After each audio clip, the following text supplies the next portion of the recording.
Starting off this list in our number 10 spot, we have the Holodomor. This event was a man-made famine that took place in Ukraine from 1932 to 1933 and was orchestrated by the Soviet government under the leadership of Joseph Stalin. It was a deliberate policy to force Ukrainian farmers to give up their crops to the Soviet government in exchange for fixed prices that were often below market rates. Stalin intended to break the resistance of the Ukrainian peasantry to Soviet collectivization and to suppress Ukrainian nationalism. As a result, an estimated 3 to 7.5 million Ukrainians died from starvation during the famine. Despite the scale of the tragedy, the Soviet government denied that the famine was happening and prevented food aid from reaching Ukraine. This event is considered by many to be an intentional slaying, as it targeted the Ukrainian people specifically and was carried out with the intention of causing mass death. It is a tragic example of the devastating consequences of totalitarianism and government control over food supplies. In our number 9 spot today, we have the Spanish Inquisition. The Spanish Inquisition was a campaign launched by the Spanish government in the late 15th century to eliminate heresy in Spain. The Inquisition was established to root out converts to Christianity who were secretly practicing their original faith, as well as to identify and punish Jewish people who had converted to Christianity but were still suspected of adhering to their original religion. The Inquisition used torment, forced confessions, and executions to suppress what was considered heresy. The Spanish Inquisition continued for over 3 centuries and resulted in the persecution of tens of thousands of people. The exact number of those who were executed or otherwise punished is not known, but it is estimated that at least several thousand people were killed during this time. The Inquisition was a dark period in Spanish history and had a lasting impact on the country's culture and their politics. In our number 8 spot today, we have the Reign of Terror. This was a period of violence and political repression that took place during the French Revolution from 1793 to 1794. It was marked by a series of mass executions of individuals deemed to be enemies of the revolution, as well as the widespread use of terror and intimidation to suppress political opposition. The Reign of Terror was instigated by radical Jacobin faction led by Maximilien Robespierre, who sought to defend the revolution against perceived enemies both within and outside of France. During this time, an estimated 16,000 to 40,000 people were executed, including many who had been prominent supporters of the revolution. The Reign of Terror came to an end in July of 1794 when Robespierre and his closest associates were arrested and executed. The Reign of Terror was quite a dark chapter in French history and left a lasting legacy of fear and violence in the collective memory of the French people. In our number 7 spot today, we have the Trail. The Trail of Blood is a term used to describe a series of killings and human rights violations committed by Brazilian cattle ranchers against indigenous people in the Amazon rainforest in the 1980s and the 1990s. The violence was driven by the expansion of the ranching industry, which required the clearing of large areas of forest for grazing land. Indigenous communities and isolated tribes who lived in these areas were often seen as an obstacle to this expansion and were forcibly removed or killed. Many of the killings were carried out by people who were hired, known as pistoleros, and they operated with the complicity of local government officials. The violence led to the displacement of thousands of indigenous people and the destruction of their traditional way of life. The Trail of Blood has been a major issue in Brazilian politics and has sparked international outrage and calls for greater protection of indigenous rights and the Amazon rainforest. In our number 6 spot today, we have the Great Chinese Famine. This famine was a catastrophic period in Chinese history that lasted from 1958 to 1962 during the leadership of Mao Zedong. The famine was the result of a series of policies including the Great Leap Forward, which aimed to rapidly modernize China's economy and agriculture. These policies resulted in the collectivization of agriculture and the forced requisitioning of crops, which led to a significant decrease in food production. In addition, environmental factors such as floods and droughts only exacerbated the famine. It is estimated that anywhere from 15 to 45 million people died as a result of the famine and related policies, making it one of the deadliest famines in human history. The Chinese government under Mao Zedong denied the existence of the famine and prevented food aid from reaching those in need. The Great Chinese Famine remains a tragic reminder of the devastating impact of misguided government policies on the lives of millions of people. In our number 5 spot today, we have the Wave. On January 15th, 1919 in Boston, there was a huge, massive storage tank that was filled to the brim with molasses. Okay, we're talking about 2.3 million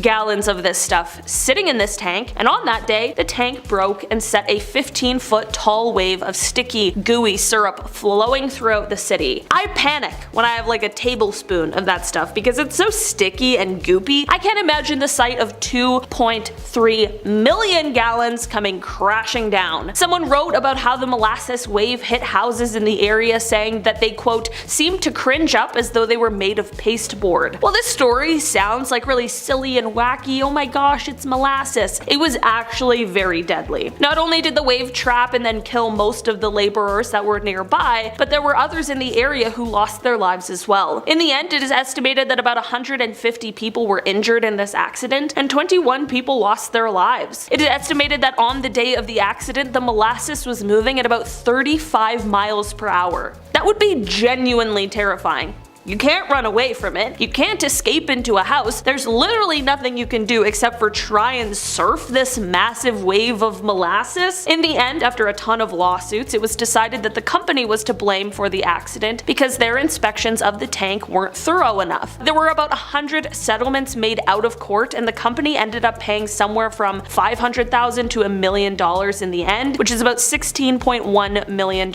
in today's money. In our number 4 spot today, we have the Belgian Congo. This was a period of colonial rule by Belgium in the Congo from 1885 to 1960. During this time, the Belgian government exploited the natural resources of the Congo, particularly rubber, ivory, and minerals, through the use of forced labor and brutal violence. Congolese people were forced to work long hours under harsh conditions, and they were punished severely if they failed to meet production quotas. The Belgian government also used violent repression to maintain control over the Congolese people, with estimates of millions of Congolese deaths during this period. The Congo's wealth was exploited for the benefit of the Belgian colonizers and the international economy, with little to no benefit to the Congolese people. The exploitation and violence of the Belgian Congo has had a lasting impact on the country and its people, and the scars of the period are still felt today. In our number 3 spot today, we have St. Brice's Day. St. Brice's Day was a dark event that occurred in England on November 13th, 1002, when King Ethelred the Unready ordered the slaying of all Danes living in England. The order was given in response to Viking raids on England, and it resulted in the deaths of thousands of people. The massacre was particularly brutal as people were killed in their homes and churches, and many were burned alive. The Danes had been living in England for generations, and many had converted to Christianity and were assimilated into English society, and the massacre had a very significant impact on Anglo-Danish relations, and it led to a long period of conflict between England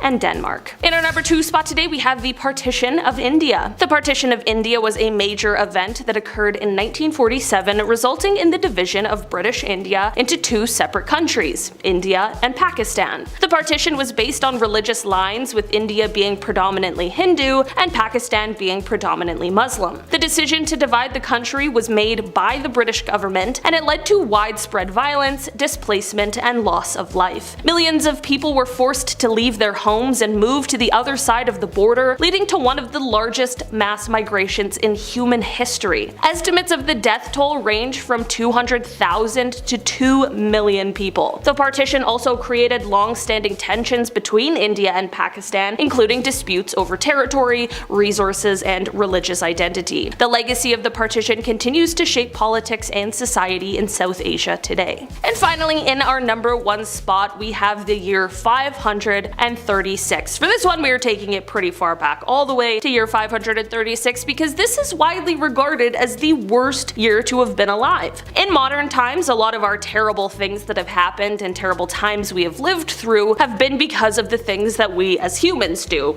as evidenced by all of the horrific things we've talked about so far. This was, of course, still the case in 536 as well, but they faced something much larger in this year that truthfully wasn't anyone's fault at all. In 536, there was one of the worst global famines in human history because there was a lack of sunlight at the time. The Earth used to be a very different place, and during these times there were a series of large volcanic eruptions which sent volcanic ash into the air, thus blocking the light of the sun. This effectively dropped the temperature of the earth, so people had to live in the cold for 18 months, and many people ended up passing away due to starvation, famine, and cold. This, coupled with the brutal conflicts that could be seen in many parts of the world at the time, it totally makes sense that this year would be regarded as one of the worst in all of history. Starting off this list, in our number 10 spot we have the Rhode Island vampire. In the late 1800s, tuberculosis was spreading rapidly in Connecticut, Rhode Island, and Vermont.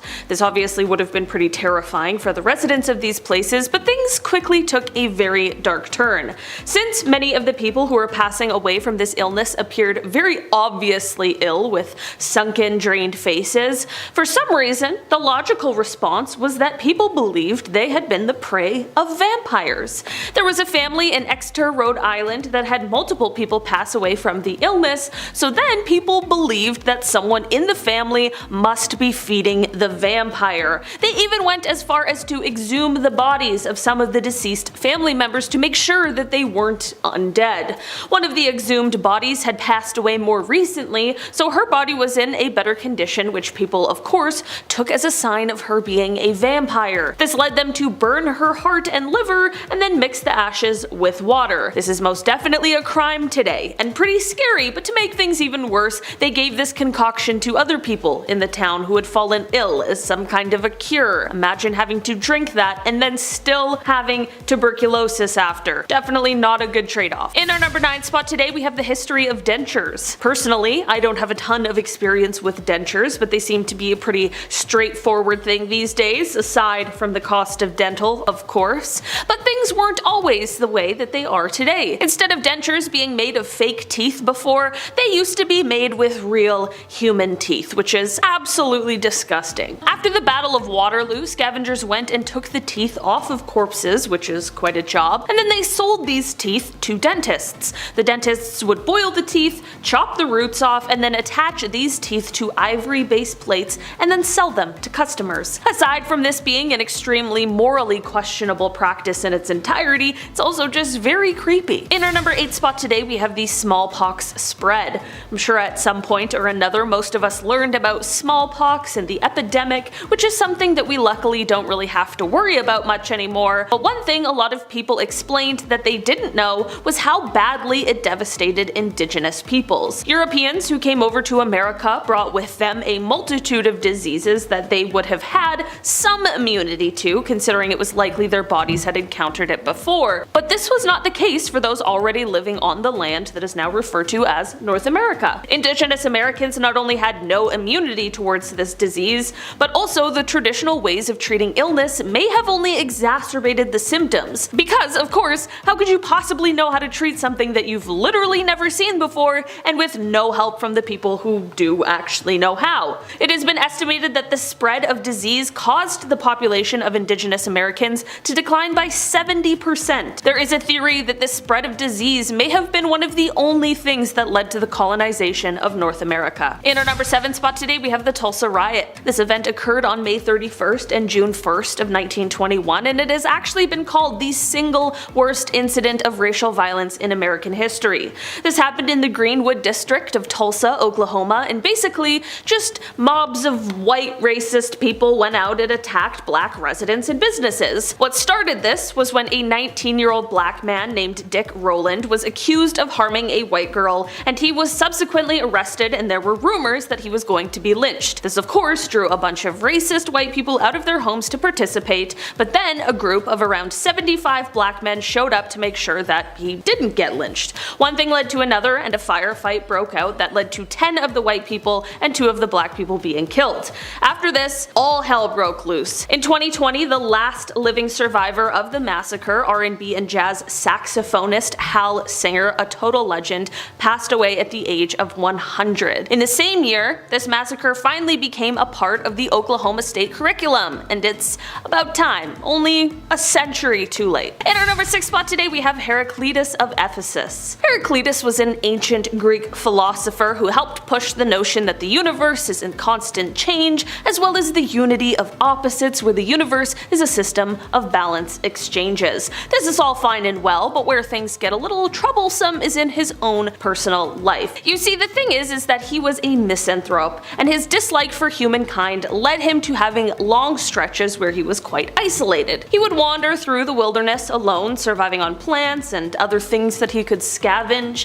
In the end, he came down with a pretty terrible and painful illness called dropsy, which is an accumulation of fluid underneath the skin. Doctors were unfortunately unable to help him, so he took matters into his own hands. He decided to cover himself in cow dung under the belief that as it dried, it would draw the moisture out from under his skin. This could have been a genius idea, albeit super gross, but things took a very, very dark turn. Covered in the dung, he laid out in the sun to dry, but the dung created a body cast and left him unable to move. This inability to move also left him unable to shoo off the pack of wild dogs that ended up surrounding him, so unfortunately he was eaten alive. I guess I can understand why this one may have been left out of history class. In our number 5 spot today, we have the internment camps. During World War II, President Franklin Roosevelt signed Executive Order 9066, which would cause 117,000 Japanese Americans to have to give up their homes, jobs, and businesses and move to internment camps. This was due to the fear of espionage after Pearl Harbor. This was truly one of the worst violations of civil rights in the 20th century, and the government didn't apologize for it until decades later, but they cited national security as the justification for their actions. Unfortunately, this was only the beginning, as other countries began to follow suit, with Canada, Mexico, Peru, Brazil, Chile, and Argentina all having their own versions of this same kind of atrocity. It is very surprising to me that this isn't something that is discussed more often, as it is of course something that would prove detrimental to the Japanese American community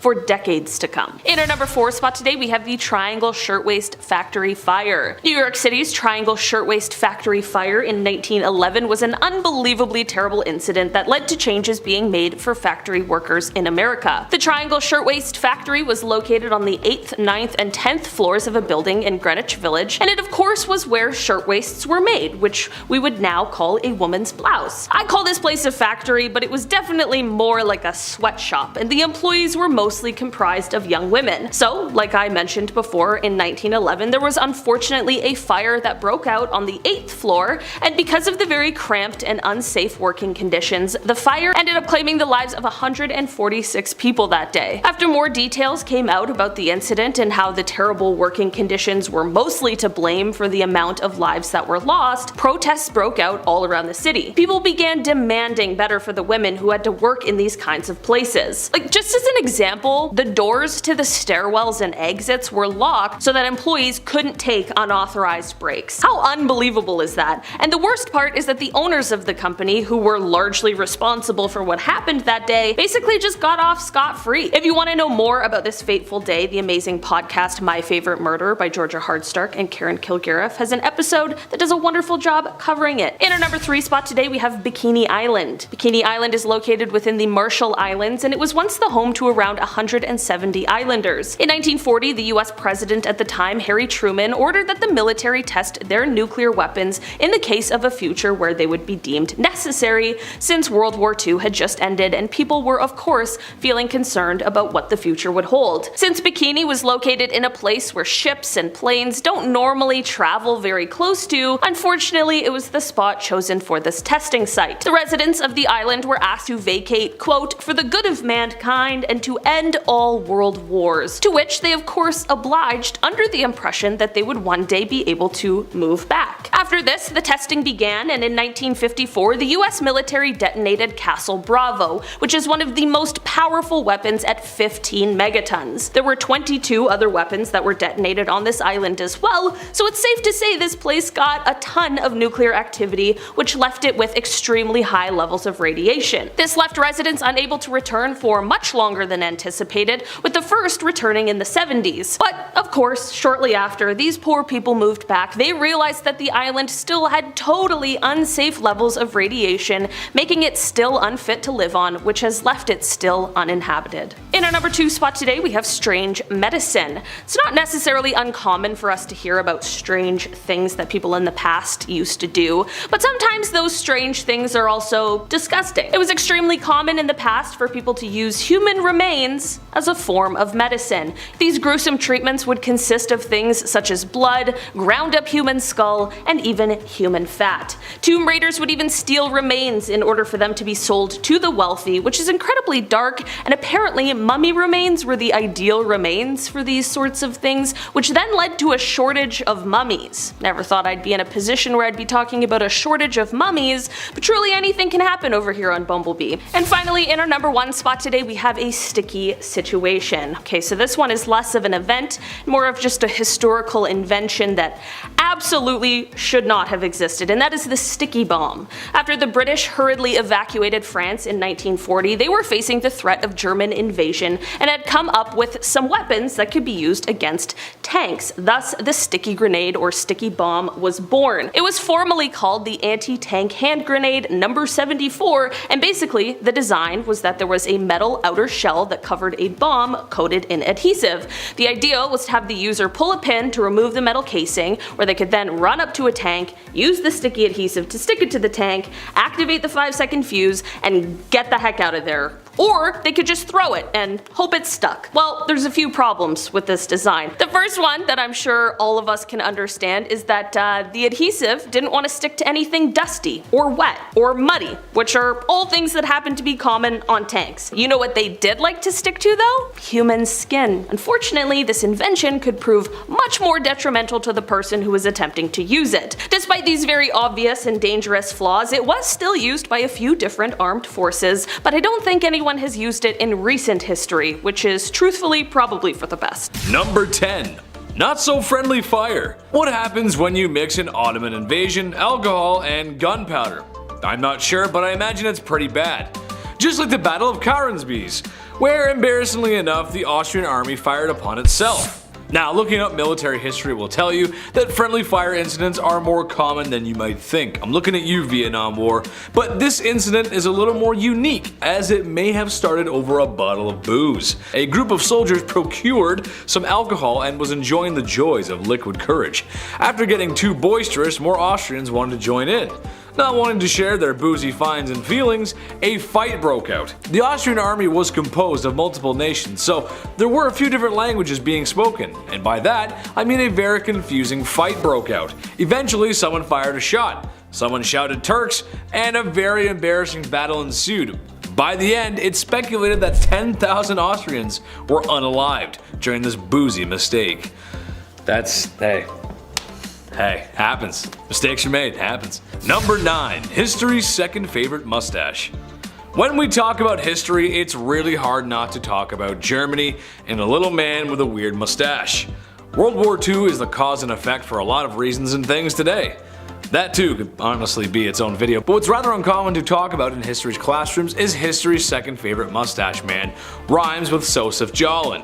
The battles between Germany and the Soviet Union during World War II were some of the worst, Stalingrad having the most casualties than any other battle during the war. The Soviet Union would fight back its invaders, but when they were pushing into the heart of Germany, it wasn't so much as liberating as oppressing. The comrade-in-chief is known for targeting ethnic groups with starvation and having a tight grip on the Soviet people by threatening them with gulags, harsh and brutal labor camps where anyone who opposed his regime would be worked to death in conditions that harsh and brutal simply don't cover. Historians believe his regime was responsible for the deaths of 20 million people, which is almost double the amount of his German doppelganger. Not cool. Number 8. Abandoned by the world. 1930s Germany wasn't a great place to be if you were Jewish. Matter of fact, anywhere near Germany was a bad time for Jewish people. Some people saw the writing on the wall and it was clear. Anyone lighting a menorah during the holiday season needed to leave Europe and set sail for more liberal waters. In 1939, a vessel called the St. Louis arrived in North American waters, searching for freedom and to escape persecution. Persecution that would likely lead to their deaths. This is an unfortunate black spot in Western democracies. As for the weary travelers, finding someone who would take them in was proving difficult. They tried Cuba, but were refused all but a handful. Then the US, same thing happened.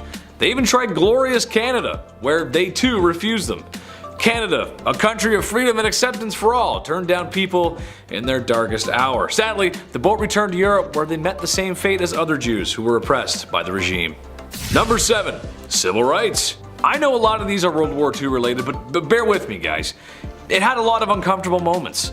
Some that should be talked about. Acknowledging and apologizing for mistakes of the past is a sure way to have a brighter future. During World War II, there was something called the Germany First policy, meaning a lot of effort was made to defeat Germany first, but Imperial Japan was just as much as a threat. Apparently so much so that President Roosevelt wanted to put Japanese Americans in something called relocation camps. Thousands of Japanese Americans and Japanese Canadians, cause oh yeah, we did it too, were taken from their homes and relocated to camps in order to prevent a second Pearl Harbor. You don't need an HR manager to tell you what an egregious act this is against civil rights. While they were not like the camps found in Europe, it's yet another dark splotch on two countries who boast about their freedoms and democracy. The camps were closed shortly after the war had ended. Number 6. Moving forward together. European settlers were not very nice to Indian tribes. That's probably no surprise to anyone, but what might be unknown to some is Canada's treatment of First Nations peoples. More specifically, residential schools, a system supported by the Church and Canadian government to indoctrinate and assimilate First Nations children into European North American culture. Children were forcibly taken from their homes and were forced to learn against their own beliefs, language, and were victims of crimes and physical harm. Sadly for First Nations, this was somewhat effective and did a good job displacing families. The last residential school closed in 1997, which for many is still too recent and a painful reminder of Canada's past. Furthering the horrors of the residential schools was the discovery of unmarked graves in 2021, where hundreds of Indigenous children's remains were found, showing that Canada has a long way to go. We can and will do better. Number 5. Sticky situation. The molasses flood of 1919 sounds like a lot of sweet fun, but it was actually a horrific event, and not just for diabetics. It was uncomfortable for 2 reasons. Reason number 1 being that 21 people lost their lives in what must have been the most confusing thing ever to see. A rush of sticky molasses flooded the streets of Boston and caused a crazy amount of damage. Reason number 2 being, well, how this occurred in the first place. I'll give the folks at home a second to take a guess at how they think it happened. Ready? If you said workplace neglect, congratulations, you win bragging rights. Basically, it was FUBAR from the start. The large tank that held the sweet stuff wasn't built properly, wasn't properly inspected by professionals. No one really understood, I guess, that fermentation produces gas, which made an already unsafe tank more unsafe. And, well, there you go. Boom! An unholy sticky flood. Probably one of the biggest lessons in work safety history. Now let's be honest, who wants to swim in molasses? You never get out of it. Number 4. Broken arrow. The Cold War wasn't exactly cold, as nuclear weapons had the potential to make it hot. Too hot. So here's something to make everyone lose a little more sleep at night, because I know everyone at home is stress-free right now and gets a full 8 hours of sleep. Tonight when you lay your wee head to rest and count sheep, I want you to think about broken arrow. No, not actually a broken arrow, but the broken arrow incident or incidents, which, if you didn't know, is the code phrase for a nuclear device gun MIA. For example, on July 28th, a US aircraft from Dover Air Force Base, Delaware, was carrying 3 nuclear bombs over the Atlantic Ocean. The plane experienced a loss of power, and the crew jettisoned 2 nuclear bombs into the ocean. And they have never been recovered. Wow, that's great. There were at least another dozen broken arrow incidents from the 1950s until the end of the Cold War. Now, as bad as that sounds, I mean, it's pretty bad. These are our nukes we're talking about. At least America's lost bombs were recorded. Nobody really knows how many bombs the Soviet Union lost during the Cold War. Gee, now I feel real swell and safe. Number 3. Ik ben een Berliner. This may be old news to those of our older audience, but news to younger. And honestly, it's crazy that it even happened in the first place. So World War II ends, right? And the Allies are all super good friends, right? Wrong! Berlin basically gets split into 2, capitalist West and communist East. So the Cold War kicks off, a very strong disagreement on what political and economical structure is better. As it turns out, life was just better on the West. People in the East just didn't have access to certain things the West did. So people started bailing ship. I don't blame them. So much so that a wall was built dividing the 2. This may not sound like much, but it was huge. The Berlin Wall divided families, business, and put on the full display of failure that communism was. As JFK said, democracy is not perfect, but we've never had to put a wall up to keep our people in. And honestly, the guy's right. That's just kind of crazy. Number 2, can't beat 'em, join 'em. Japan was the new cool kid in school, and by that, I mean they were the most powerful force in Asia in the late 1930s. Japan rapidly adopted westernized ideas, structures, and the old habit of invading foreign nations, and wreaking absolute havoc when there. Specifically, Nanking in 1937. Some historians consider this to be the beginning of World War II, but it's debatable. What's not debatable is the uncomfortable way Imperial Japanese forces treated Chinese civilians. Japan was expanding during the early 20th century, and China was next on the schedule. I'm going to recommend you Google this one at home, as there is so much naughty stuff about Nanking in 1937 that I'd give the censors a headache just thinking about it. There's a really infamous photograph that you probably haven't seen, and it's 100% not safe for work. The invasion of China and incidents like that of Nanking still have sour relations between the two nations today. Number 1, the world is yours. Okay, so kind of a broad stroke here, but very fitting. I'm putting everything the British Empire did at the number 1 spot. I mean, come on, guys, it's the British Empire. Sure, it's no secret what they did, but there's so much to unpack here. It's a lot. Redcoats have been making things uncomfortable since the late 1600s. The American colonies and how they treated Indians, the occupation of actual India, and the opium wars in China, just to name a few. At its height, the British Empire had conquered 25% of the Earth's land surface. And like I always say, when you get that big, you gotta break a few eggs along the way to make your omelet. Number 10, flat Earth. Alright folks, let's just get it out of the way here. There's no such thing as a flat Earth. Say it with me. There is no such thing as a flat Earth. Never has, never will. Those that wish to ignore factual proven evidence of such, well, I salute you. That's the same kind of stubbornness that keeps old marriages still alive. No, my keys are not on the key hook. They're where I left them, in the dish by the kitchen. That's where they always go. They're probably on the key hook. All stale marriage jokes aside, the flat Earth community has been busy. Say what you will about them, but they are not lazy. Years of experiments, research, and conventions with awkward handshakes have concluded one result. Earth is not round. I'd like to come out here today and tell you folks all about the models and theories presented to you by the flat Earth community, but all you need to know is that Earth's flat, the government is watching you, and I wear women's underwear. 2 of those things are true, and 1 is a fib. See if you can figure it out. Number 9, the Battle of Tonkin. In the 1960s, there was a little old country in the little old East causing a whole heap of trouble. Vietnam was about to turn red, and not the kind of red you feel when your crush asks you to homecoming. But the kind of red that makes luxuries hard to come by, and lineups for bread and ration, comrade. The United States, not wanting any more communist countries on the map, decided action was needed, and parked a whole bunch of spooky, scary Navy ships in the Tonkin Bay. That's close to Vietnam. That's when they were fired upon. So, like a good game of Hasbro's Battleship, they fired back. And shortly after that, the war in Vietnam had started. Ooh, okay, spicy.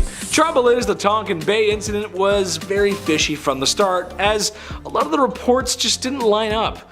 For a while, it seemed staged, and years later, it kind of was, as the situation wasn't as black and white as originally presented. It was more of a gray thing, and they might have used it as an scapegoat to go and do what they did. Uh-oh. Number 8, small fry Japan versus Russia. The turn of the century was an interesting time to say the least. Spent enough time on it in history class, always did my history homework, but nations were becoming free, factories and black smoke from industry filled the skies, and the idea of having roads filled with cars instead of horses was becoming more of a reality instead of a dream each day.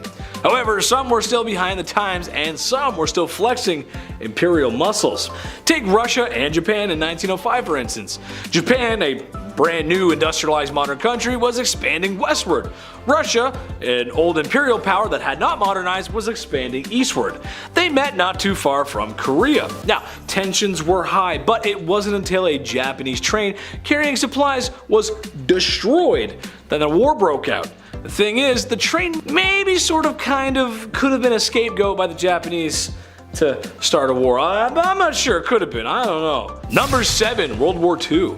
Imagine you were a farmer in France after losing your livelihood in the battles of World War I. Your fields were destroyed, the barns gone, The land is tainted by the horrors and disease of the war. Then, after 20 years of long and hard work bringing your farm back to life, it all gets destroyed again in a second global war. That would be 10 times as destructive as the first. Oof. Sounds like someone's out to get you. Well, all jokes aside and actual battles aside, World War II is full of fishy events that are very sus and make you squint when hearing about certain information. Like, for example, leading German scientists mysteriously disappearing and America very quickly developing a rocket program thereafter. Or like top German scientists taking vacation photos on a beautiful beach in Sao Paulo. Some things just don't add up. Strange. Number 6. Roy Sullivan. The Human Lightning Rod. Heck of a nickname. Wish that was my nickname in high school. But well earned. Roy Sullivan was a park ranger in Virginia and spent his time in the same river John Denver likes to sing about. What makes Roy different from every other park ranger who spends too much time alone? Lightning. Between the years of 1942 and 1977, Roy was struck by lightning 7 times and survived all of them. It got to the point where people wanted to avoid him in fear that they too would be crisped up like someone who's too good at Mario Kart from a lightning bolt. He's recognized by Guinness World Records as being struck by lightning 7 times and surviving 7 times. Pretty impressive. I don't have any Guinness records. I wish I did. Number 5. Kennedy. The assassination of JFK was an instant conspiracy theorist dream come true. And a national tragedy. Yeah, it was. From Lee Harvey Oswald, the Blam Blam, the Trajectory, and Jack Ruby, it's just a really strange story. And everyone was blamed from the grassy knoll to Soviet sleeper agents. Or it could have just been a nut job. No one's really 200% sure. What am I getting at with this? Well, it's all fishy, and for some it felt staged from the start, especially if you understand the connection between the Kennedy family and La Cosa Nostra. The Irishman movie actually explains a lot of this. I would highly recommend that movie, but it could be related back to the associates of a Russell Buffalino, a known organized crime king and racketeering magnate. Regardless, it'll always feel weird and staged. Just strange. Number 4. Sputnik. The space race. What a time to be alive. It truly must have been something to see. For those that don't know, the space race refers to a time during the Cold War when America and the Soviet Union were dumping millions of dollars and hours to see who could dominate space. America being presented as the country with the technological advantage, and honestly, it wasn't propaganda at the time, they truly did have the advantage, were visibly shocked when the USSR had launched the first satellite into space. Before this, there were a few things here and there, the first rocket, the first dog, the first man. While the first cosmonaut was concerning for Americans, it was the launching of Sputnik 1 that was the scariest, as it seemed the Soviet Union may actually have the upper hand. It kicked the space race into overdrive. But surely nations wouldn't compete on such a science fair level, right? No way. Seems kind of sus. No. Number 3. Elvis Presley. Look, this makes a lot of sense when you think about it. Elvis Presley, the king of rock and roll and the gyrating hips. Oh baby. He came to fame in the early to mid 1950s and broke records instantly. In a sense, he was the first celebrity that we idolize, or at least the way we idolize celebrities today. Elvis couldn't really do anything without the paparazzi following him or fans screaming and shouting his name the second the man made an appearance.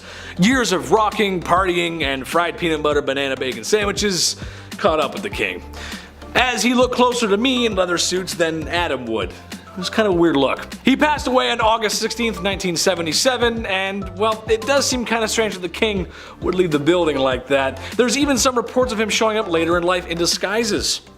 So perhaps maybe he didn't, or did live or die. We'll never know. Number 2, the Roswell incident. Roswell, New Mexico, 1947. A mysterious UFO makes a crash landing in the New Mexican desert. Military and government officials are quick to clean up the mess and haul the wreckage to Area 51, or so the story goes. It wasn't long before folks started claiming it was little green men from outer space, and given the scientific and militaristic weird testing that actually happened in the deserts back then, well, it kinda adds up. However, the US government has since declassified the event as a weather balloon crashing. People like to think it's still aliens, but what if it was staged? Hear me out here. Meaning, what if they crashed a weather balloon to make you think it was an alien, and something like that actually happened elsewhere? A classic illusion, or distraction, if you will. And number 1, any alien abduction. They all feel staged to me. Every once in a while you scroll through some TV stations, assuming this is a few years ago and you still have cable, and you'd see a guy with a weird haircut talking about ancient aliens building pyramids. History Channel can be weird sometimes. You may also come across real life encounters of folks who swear they've encountered aliens and were abducted. To me, it sounds like a lot of people want their 15 minutes of fame and perhaps inflated stories for the sake of good television. To me, it's strange a bunch of rural Americans getting abducted and perhaps receiving probes where the sun don't shine. There's a lot of that going on. It's a little weird. I was abducted by aliens. They took me out of my pickup truck. It was strange. There were lights everywhere and someone touched my buttocks. At number 10, watching consummation. Back in medieval times, depending on the century, weddings either meant a lot or meant nothing at all. If it was the early medieval age, then no one really gave a hoot about marriage, and I'll get to that later. But later, in the medieval age, marriage became a holy sacrament, and this sacrament had to be consummated. On the night of the couple's wedding, they would do the good old brown chicken, brown cow, boom boom pow, OMG wow, which could have been a positive or negative experience depending on circumstance, but it was also a little weird because there would be people watching it all happen. That's right guys, after the ceremony and reception, people would follow the bride and groom up to the bedroom and be like, hey Joe, grab the popcorn, we're watching the live showing of 50 Shades of Grey. And Joe would be like, yo bet, and then that's exactly how it happened. Anyways, this was all done so that there were witnesses to the consummation, so that the marriage's validity could be backed up. So if anyone tried to deny that their marriage was legit, Joe with the popcorn would be able to back up the bride and groom and confirm that everything happened. Kinda kinky, kinda weird. Number 9, dowries. Today's weddings are so insanely expensive. I don't know if it's ever gonna happen for me, for that reason alone. But, you know, they kind of replaced the dowry altogether. But what was a dowry? It was a set of assets, money, material, goods, real estate that would be given to the groom once the couple united. The purpose of the dowry was to entice a groom to marry the bride if he wasn't already attracted to her. A kind of, we will pay you to marry our daughter kind of vibes. But it also acts as a kind of insurance for the bride. Should the marriage end in divorce, the husband is expected to pay it back. So yes, there were indeed take-backsies if things got really bad. Though considering divorce and annulments were rare and the money really never belonged to her, not the best rule to live by, but the groom would also pay something called the bride price or bride wealth. The groom was expected to pay a sum either in assets or money to secure a lady's hand in marriage. This implied security for the bride and their family. But yes, in both accounts, technically, a bride could be bought and sold for whatever price the family/groom deemed appropriate, so really just a marriage pawn. At number 8, shotgun wedding. Marriage and weddings back in the medieval ages were practiced very differently compared to today. Back then, people started getting married and having kids very, very young. Usually, girls would be married off as soon as they hit puberty, so around the age of 12, and they would start popping out as many spawn as possible because the high infant mortality rate made it very difficult to grow a family. On top of the duty to further the population, these marriages weren't for love. Arranged marriages were the norm back then because it was mostly used to join families for status or alliances, or because your dad owed Billy from down the block a favor and he offered you to his son Billy Jr. Marriage ceremonies were also very different back then. Because marriage wasn't as big of a fuss as it is now, it didn't matter where you got married or how soon. You could get engaged in the morning and be married by lunchtime if you really wanted to. Most people didn't need permission to get married, so they could hold the ceremony anywhere. Marriage ceremonies could be held in places like pubs, in the middle of the street, or even in bed. Because of this, it made it really hard to know who was married and to whom until the 12th century, when it was declared a holy sacrament that must be observed by God. Number 7, no objections. So obviously, with a lot of people marrying willy-nilly, a lot of marriages mostly made people miserable. Maybe. Enemies to lovers is my favorite book trope, so who knows how spicy things actually got. I hate you, I love you, next day, I don't know. But the famous line, speak now or forever hold your peace, only got introduced in 1215 to try and flesh out drama before they couldn't go back. In the Middle Ages, drama, discovered after marriage vows were exchanged, caused major problems since divorce wasn't easy or, you know, accepted. We will get to that later. For instance, Joan of Kent, who was known for marrying Edward the Black Prince and mothering Richard II, had a secret marriage when she was 12 years old. She didn't get approved. In her early teens, she was married to an aristocrat, but the secret marriage was discovered after 8 years. The papal court had to overturn it and return her to her knight. He died 11 years later, and it was after that that her cousin Edward married her. Wouldn't it have been nice to know that little detail before she married the aristocrat guy? Yeah, probably. Would have saved a lot of heartbreak. Hence why the speak now or forever hold your peace was introduced. At number 6, Shoes! Back in the days of old, shoes were apparently a huge staple in society. They were pointy and weird and expensive and complicated and were even integrated into marriage practices. During the wedding ceremony, it was a tradition for the father of the bride to take one of the bride's shoes and give it to the groom. The groom would then tap the bride on the head with the shoe in a token of his authority. But the shoe traditions don't stop at bopping people on the head like little bunny foo-foo. You know how these days there's a tradition of throwing the bouquet at weddings, and apparently whoever catches it is the next to get married? Well, that tradition sort of came from the medieval tradition of throwing shoes at weddings. Instead of throwing flowers, brides would throw shoes at their bridesmaids to determine who was next to walk down the aisle. Now, this whole bride throwing things idea has failed me before because I caught a bouquet once and I'm as single as ever, so maybe someone needs to chuck a shoe at me or something this time. Please. Number 5, the bedroom trial. So divorce, again, wasn't a thing. On the upside of dying early, it potentially meant that you weren't locked in a marriage for too long. If the marriage did end, it wasn't a divorce, it was an annulment, which was very expensive. A common reason this happened was due to consanguinity, which was close relations by blood or marriage, which was forbidden. Other grounds would be adultery, leprosy, and impotency. Also failure to concede to the marriage debt, which was the obligation for both spouses to engage sexually. It actually didn't matter where this happened, you had to do it even if it was in a church. It was a big deal. Enter the bedroom trial. Court cases from the 14th century show records that bedroom trials took place that would determine whether a marriage should continue. The bedroom part is exactly as it sounds. The man and the woman were placed in a bed together and were to be watched by the wise women for several nights. If over the course of the night the man's member remains of no use, i.e. impotence, then it was determined that the marriage should end. But the wise women were most likely either complete strangers or the groom's grandmother. So I doubt that would have helped with the getting it up part. Poor guys. At number 4, marrying the country. If you married an entire country, does that count as polygamy? Are you technically married to everyone in the country or just the one country as a singular unit? These are the shower thoughts that I wish I could ask medieval queens, but unfortunately they died a long time ago, along with their marriage secrets and probably some recipes for poison too. Back to this whole marrying the country idea though. Back in the medieval age, when someone became queen, they had to get married more than once. For them, it wasn't just about marrying their spouse, they also had to marry their country. This process was called consecration, and it was something that a ruler had to go through in order to be a legitimate queen. The queen would go through a symbolic marriage to the realm, complete with prayers and a blessing and a ring and a crown. It was essentially like a real wedding, except the groom was a nation of people. Sounds like a happy marriage to me. Yeah. Number 3, the veil. As we have determined so far in our list, love wasn't the primary reason for marriage, especially for nobles, so as a result there were quite a significant amount of arranged marriages. Besides the symbolism of humility and purity, it was also used as a way of disguising the bride entirely. The bride would often be wrapped from head to toe to protect her from evil spirits. This tradition goes all the way back to ancient Roman times. That's one explanation, but during arranged marriages, it was more literally used to hide the face of the bride from the groom. So if he didn't like what he saw after he literally unwrapped the package, well, too bad, she's yours now. Eventually veils progressed to being much smaller, but the tradition of revealing the bride to the husband to declare ownership remained a tradition even to this day, kind of, except now it's more romantically idealized. Did you see Priyanka Chopra's awesome veil in that? You know the one.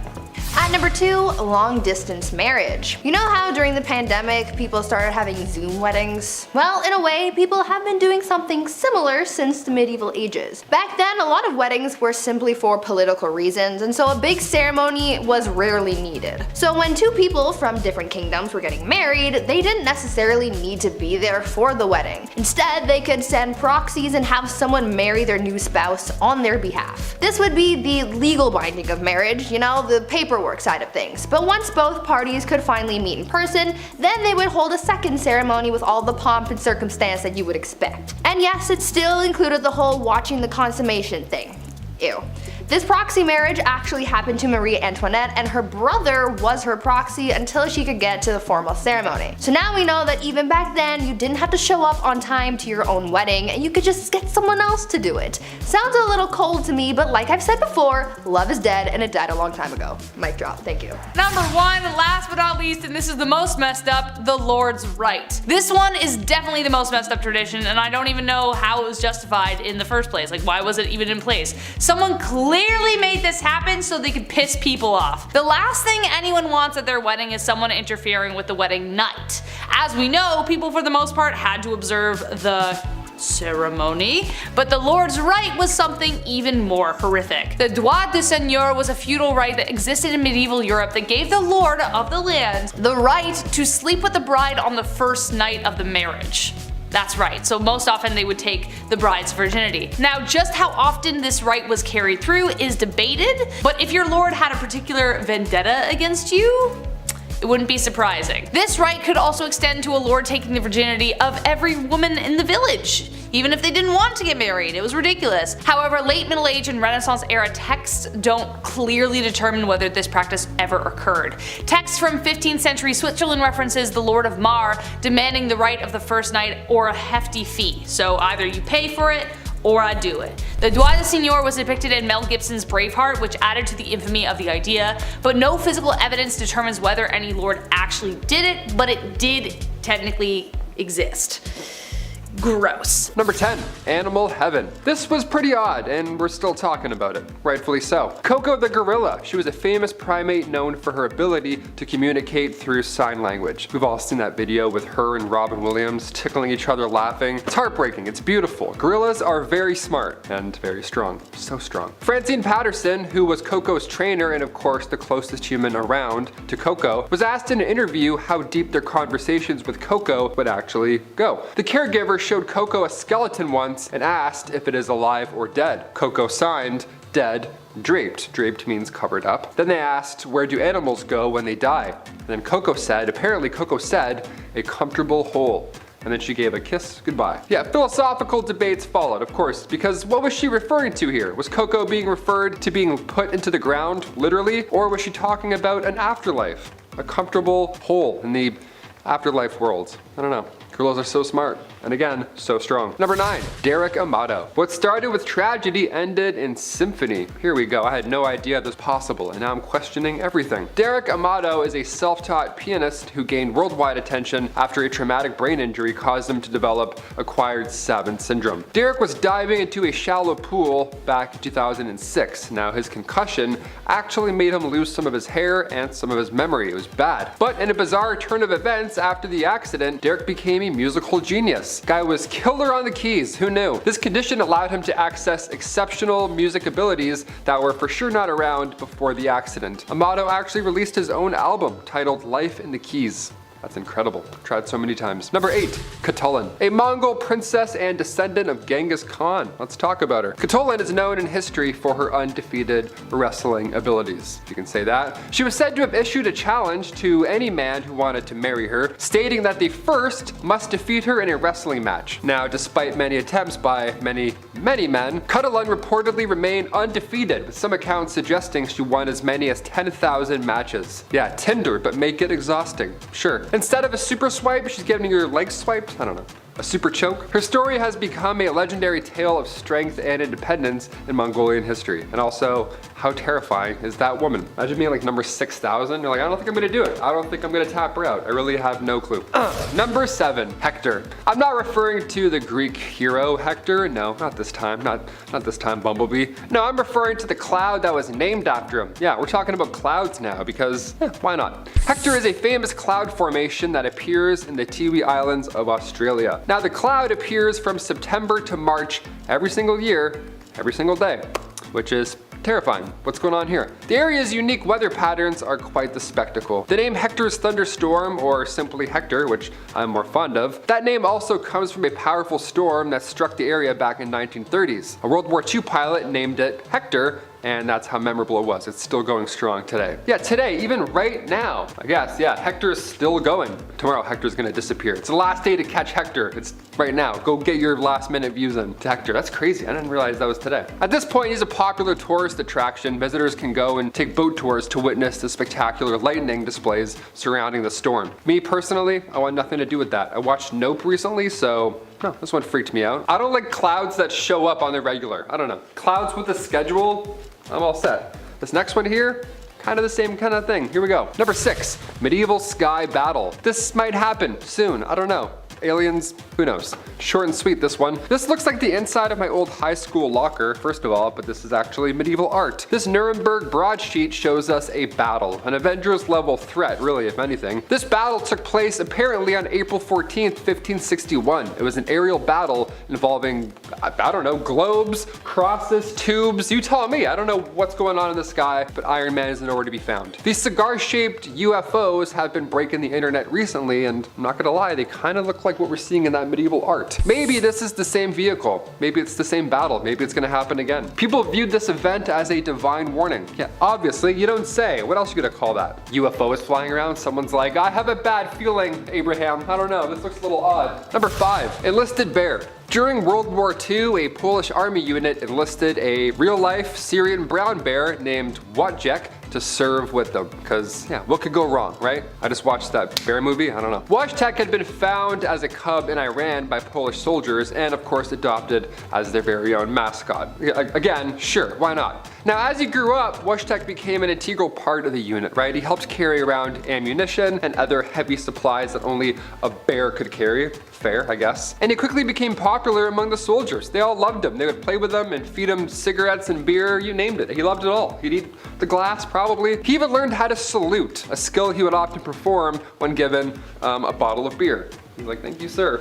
And he'd open it on his nails. So scary, so scary. Wojciech's presence helped boost the morale of soldiers, and he became a beloved symbol of the unit's fighting spirit, because why, of course he did. After the war, Wojciech was demobilized along with the rest of the unit, and then he spent the rest of his life at the Edinburgh Zoo in Scotland, where he continued to be a, of course, popular attraction. He's like still saluting people and stuff. They're like, it's all good, man, it's all good, you're safe now, you can chill. Today, he's still celebrated as a symbol of the bond between animals and humans in times of war. That's crazy. They got a real life bear to do that. That's terrifying. I just watched a movie about a bear doing some crazy stuff with some illicit substances, and it seemed way scarier than that somehow. Number 4, Violet Jessop. Violet Jessop was a British ocean liner stewardess who somehow survived 3 major shipwrecks in the early 20th century. Not 1, not 2, 3. That's crazy. She's known for all these incredible tales of survival and her courage in the face of disaster, again, numerous times. First off, 1912, Jessop was working on board the RMS Titanic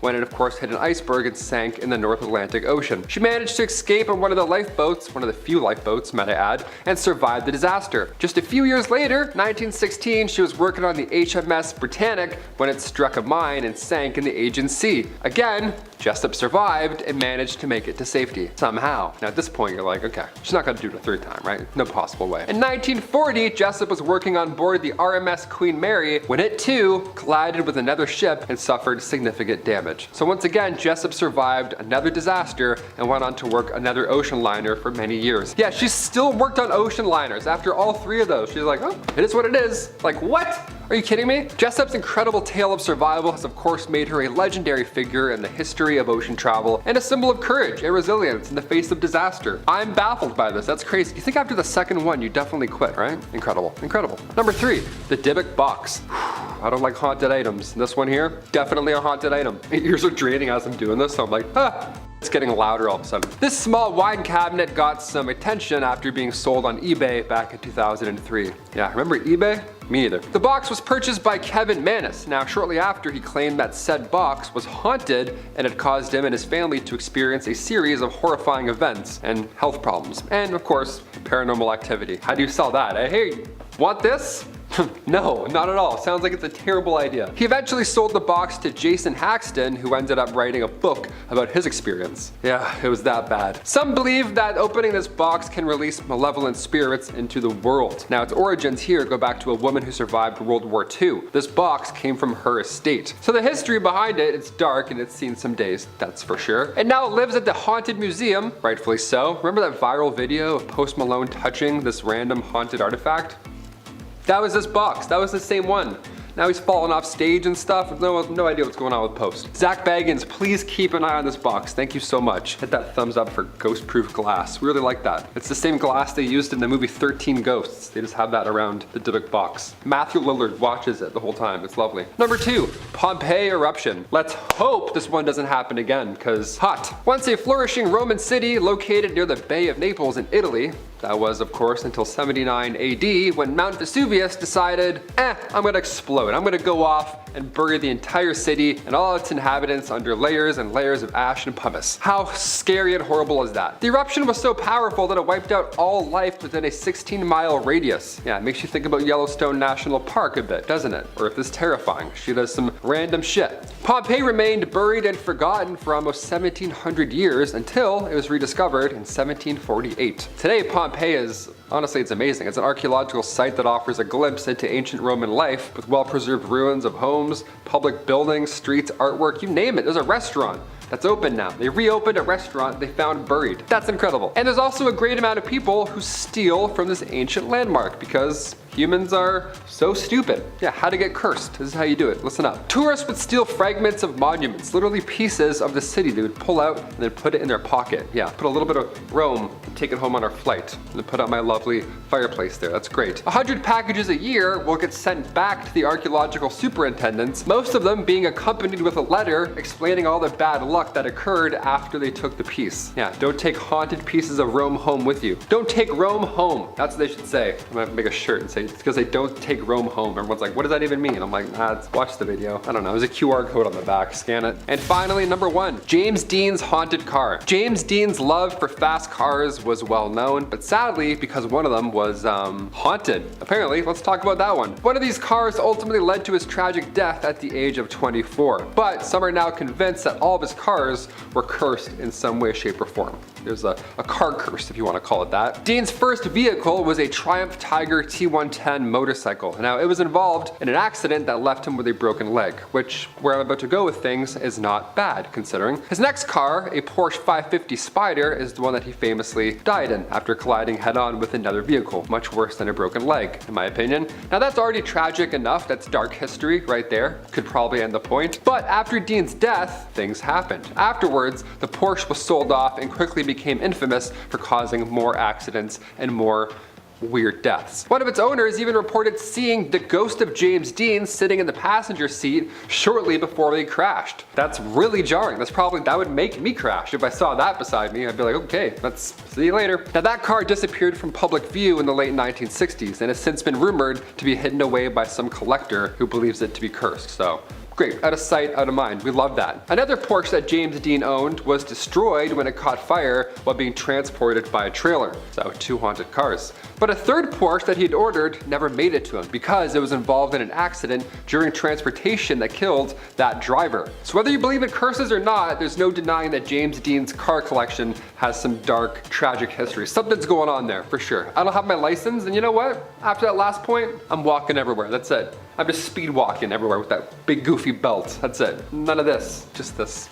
That's so stupid. Starting off this list, in our number 10 spot, we have the Mad Bomber. This is a photo that was taken of someone known as the Mad Bomber. His real name is George Metsky, and he was the man who terrorized New York City for 16 years while he planted explosives in public places like an absolute psychopath. I guess he was apparently angry about a workplace injury he had suffered in the years prior to his terrible crimes, and so, of course, the normal, reasonable jump to make would be not that at all. While no one should have ever had to suffer because of these crimes, the good news is that while he planted 33 bombs and set off 22 of them, miraculously only 15 people ended up injured in the end. This photo of him behind bars is extremely eerie thanks to his creepy smile and haunting eyes. I might be the only one who feels it, but it just seems like something's off. You know? In our number 9 spot today, we have the Figures of the Fire. This photo is both extremely unsettling and super captivating as it shows a scene after the Great Fire at Madame Tussauds in 1925. Of course, this wax museum is famous for the extremely lifelike wax figures that are created and find their home there, so you can only imagine the aftermath of the fire. These lifelike figures with missing heads and appendages, burnt skin and hair, and just clothing in disarray. Seeing this photo for the first time without knowing the story behind it was definitely a bit of a confusing and terrifying experience. The heads on the ground really freaked me out for a full 5 seconds. As scary as it is, I'm glad to hear it's not real and just some creative casualties rather than what this photo appears to be at first. In our number 8 spot today, we have the Spectre. This is a photo that was taken in England in 1963, and it became known as the Spectre of the Newby Church. That is, of course, because of the ghostly figure that can be seen in the photo. I personally am always a little suspicious of ghost photos. Some are certainly more convincing than others, but Photoshop in 1963 wasn't exactly as accessible and easy as it is now. This photo is said to have been taken by Reverend K.F. Lord inside of the Newby Church, which is located in North Yorkshire, England. Of course, I mean, like many of us are going to do, people were really skeptical of this apparition and just believed it was a well-done case of double exposure, which, to be fair, is entirely possible. The Reverend continued to swear up and down, however, that the photo was not doctored, so at this point, there's no proof to prove either side, and it's just a game of he said, she said. So, what do you guys think? Apparition caught slipping, or is the Reverend just making it up? In our number 7 spot today, we have the Tsar Bomba. This is a photo that was taken on October 30th, 1961. It was quite the Halloween spooky fright that year, as this is said to be the largest and most powerful nuclear weapon ever created and tested. The hydrogen aerial bomb was developed in the Soviet Union by a group of nuclear physicists that were under the leadership of Igor Kurchatov. The bomb was dropped by parachute and was detonated autonomously. While this test was meant to be a secret, turned out to be less than well kept, as it was obviously a huge explosion that was detected by United States intelligence agencies. A secret US recon aircraft called Speedlight Alpha was there monitoring the explosion, and it got so close that it had its anti-radiation paint absolutely scorched off. The photo clearly shows the bomb as it exploded, and it is said that this bomb was 5,000 times stronger than the ones that were dropped on Japan during World War II. That's not to say that those ones weren't strong, because they were absolutely devastating, it's just an example to show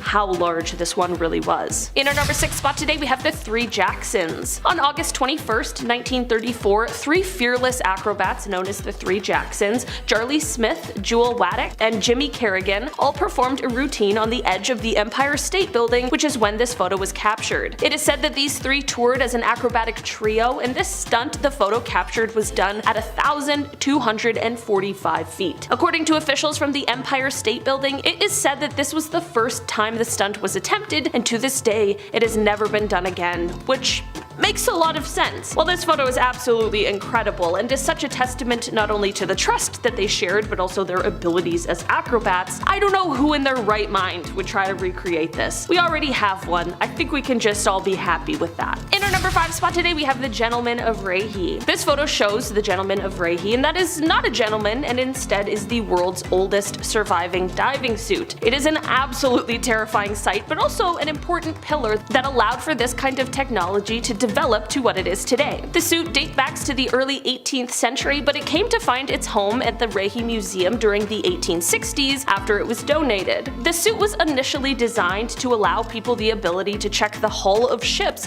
without having to bring them into dry dock. The Old Gentleman is made mostly of leather with pitch thread used to stitch the seams. From here, the suit is sealed with more pitch, and then to create the waterproof coat, it is covered in a mixture of mutton tallow, tar, and pitch. Of course, underwater, pressure increases dramatically, and this is why there's also wooden framework in the hood in order to keep it from collapsing under the pressure. At the top of the hood, there is an opening for a wooden air pipe. The air will be pumped to the diver, then it can be released from the suit through a pipe on the backside. Of course, this means that the suit wasn't completely watertight, so divers could only go under for a short period and couldn't dive very deep because there was only so much pressure the suit could take, but still, the suit was far better than having no suit at all. In our number 4 spot today, we have ectoplasm. This photo is said to have been taken in 1910, and it shows a medium in the middle of a spiritual seance. I don't know about you, but a 1910 seance sounds like an absolutely terrifying time. This photo is said to be catching the moment that ectoplasm appears out of the mouth of the medium. When we're talking about the occult and the paranormal, ectoplasm is a viscous substance that exudes from a spiritual entity, or sometimes the earthbound medium who is connected to or communicating with the spirit. It is said that this substance can take the shape of a face or a hand or a complete body, and it's usually seen in a darkened room during a sort of seance, and this is the way that the paranormal can physically manifest themselves in our world. So basically, what I'm saying is that this is supposed to be the moment that an evil entity is making themselves known in our world. Thankfully, at the end of the contact with the spirit, the ectoplasm will usually disappear as it returns to the entity, so it hopefully didn't stay around long, but this photo sure is something. In our number 3 spot today, we have the isolator. There are tons of strange inventions inventions from the past. We have entire lists and videos dedicated to the strange inventions, there's so many. And while this is one that can be added to the list of bizarre inventions, it can also be added to the list of creepy ones as well. This photo shows what was meant to be a sort of anti-distraction contraption from the 1920s. Listen,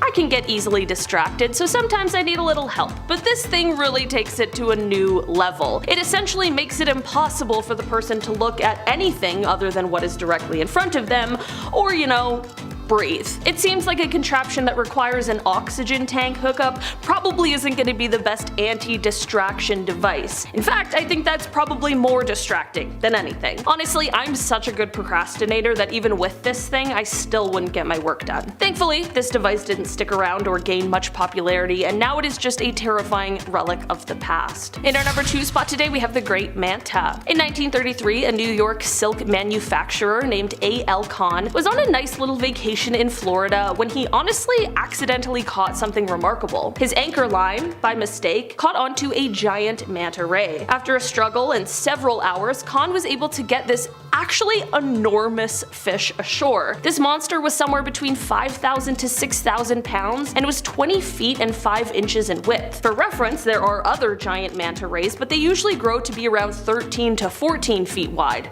not 20 and a half. This photo is showing a taxidermy version of the fish, which Kahn used to bring around to exhibitions to show off his accidental catch. In an article from December 10th, 1933 of the St. Louis Post-Dispatch's Sunday magazine, Kahn is quoted as saying, "Fishing is a lot of fun when you catch the fish, and sometimes it's fun even when you don't, but when the fish catches you." And finally, in our number 1 spot today, we have the advertisement. This is a photo that comes to us from the time of World War II, and it shows a very terrifying kind of ad. The sign reads, "These men didn't take their Atabrine," and at first I had absolutely no idea what that was. Turns out that Atabrine was actually the first synthetic form of a drug which was used by the US military to fight malaria in the South Pacific during the war. It is estimated that as many as 2/3 of the troops fell ill with malaria. The sign is said to have been posted outside of a military hospital in New Guinea and was meant to serve as a warning for those who didn't take the medicine, warning that the skulls on top would be the fate that awaited them. Perhaps a little dark, but creative and likely effective nonetheless. At the very least, the ad is definitely quite clear. Number 10.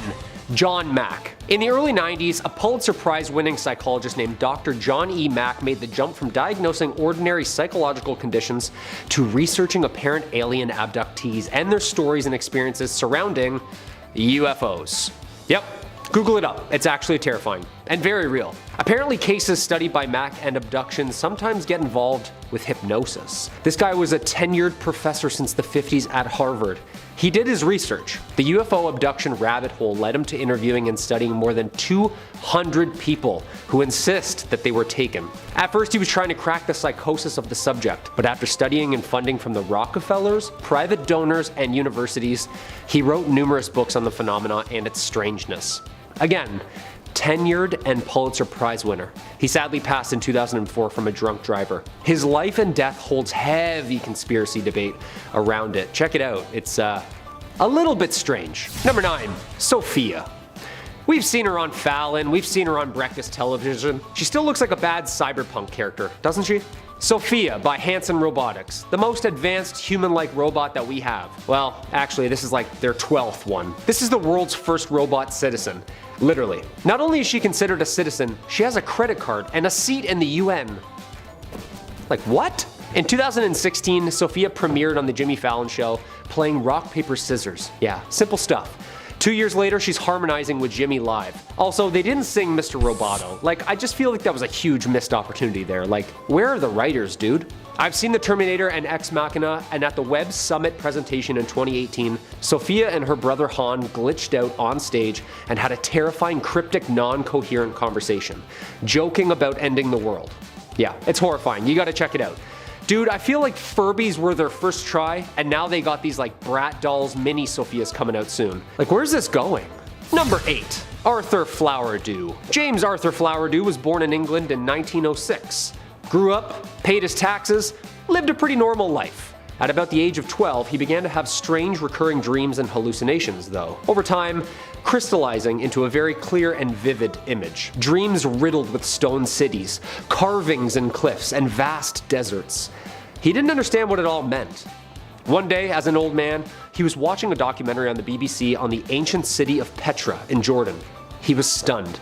This was the city he had always seen. He called the BBC and asked them to interview him. Archaeological experts and the Jordanian government even invited him to come out to Jordan, where he continued to even baffle experts.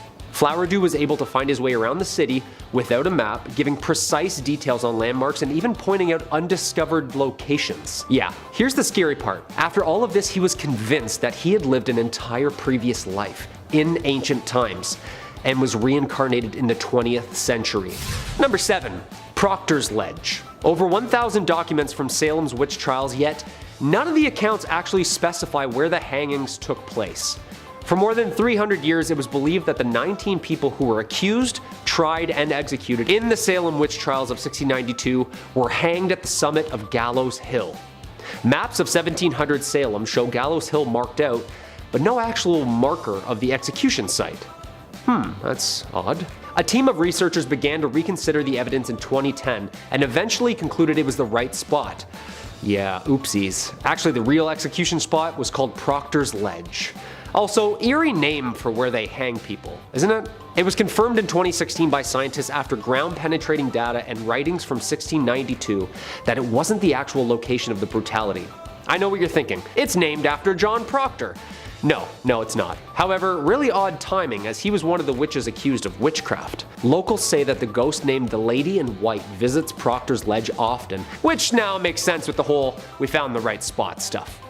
Visitors claim to have caught sightings of her and even catch her disembodied voice. Yeah. Number 6. Props. Elmer McCurdy was an American outlaw, running with a small crew, banking and train robbing the Wild West until he was killed in a shootout with sheriffs after robbing a Katy train in Oklahoma in 1911. Famously known as the bandit who wouldn't give up, his mummified body was first put on display at an Oklahoma funeral home before being an amusement, traveling carnival show to carnival show during the 1920s right through the 1960s. After changing ownership several times, McCurdy's remains eventually wound up at the Pike Amusement Zone in Long Beach, California. His corpse was then used as a prop, but then discovered by a film crew on a set of The $6 Million Man. They were positively identified in 1976, and the following year, in 1977, Elmer McCurdy's body was finally laid to rest at the Summit View Cemetery in Oklahoma. McCurdy's fingers were apparently so damaged that detectives couldn't even pull a fingerprint. The coroners had to x-ray his teeth and measure his bones to ID him. His pockets included a bullet, a Sunny Amusement Museum of Crime ticket, a newspaper article, and a 1924 penny.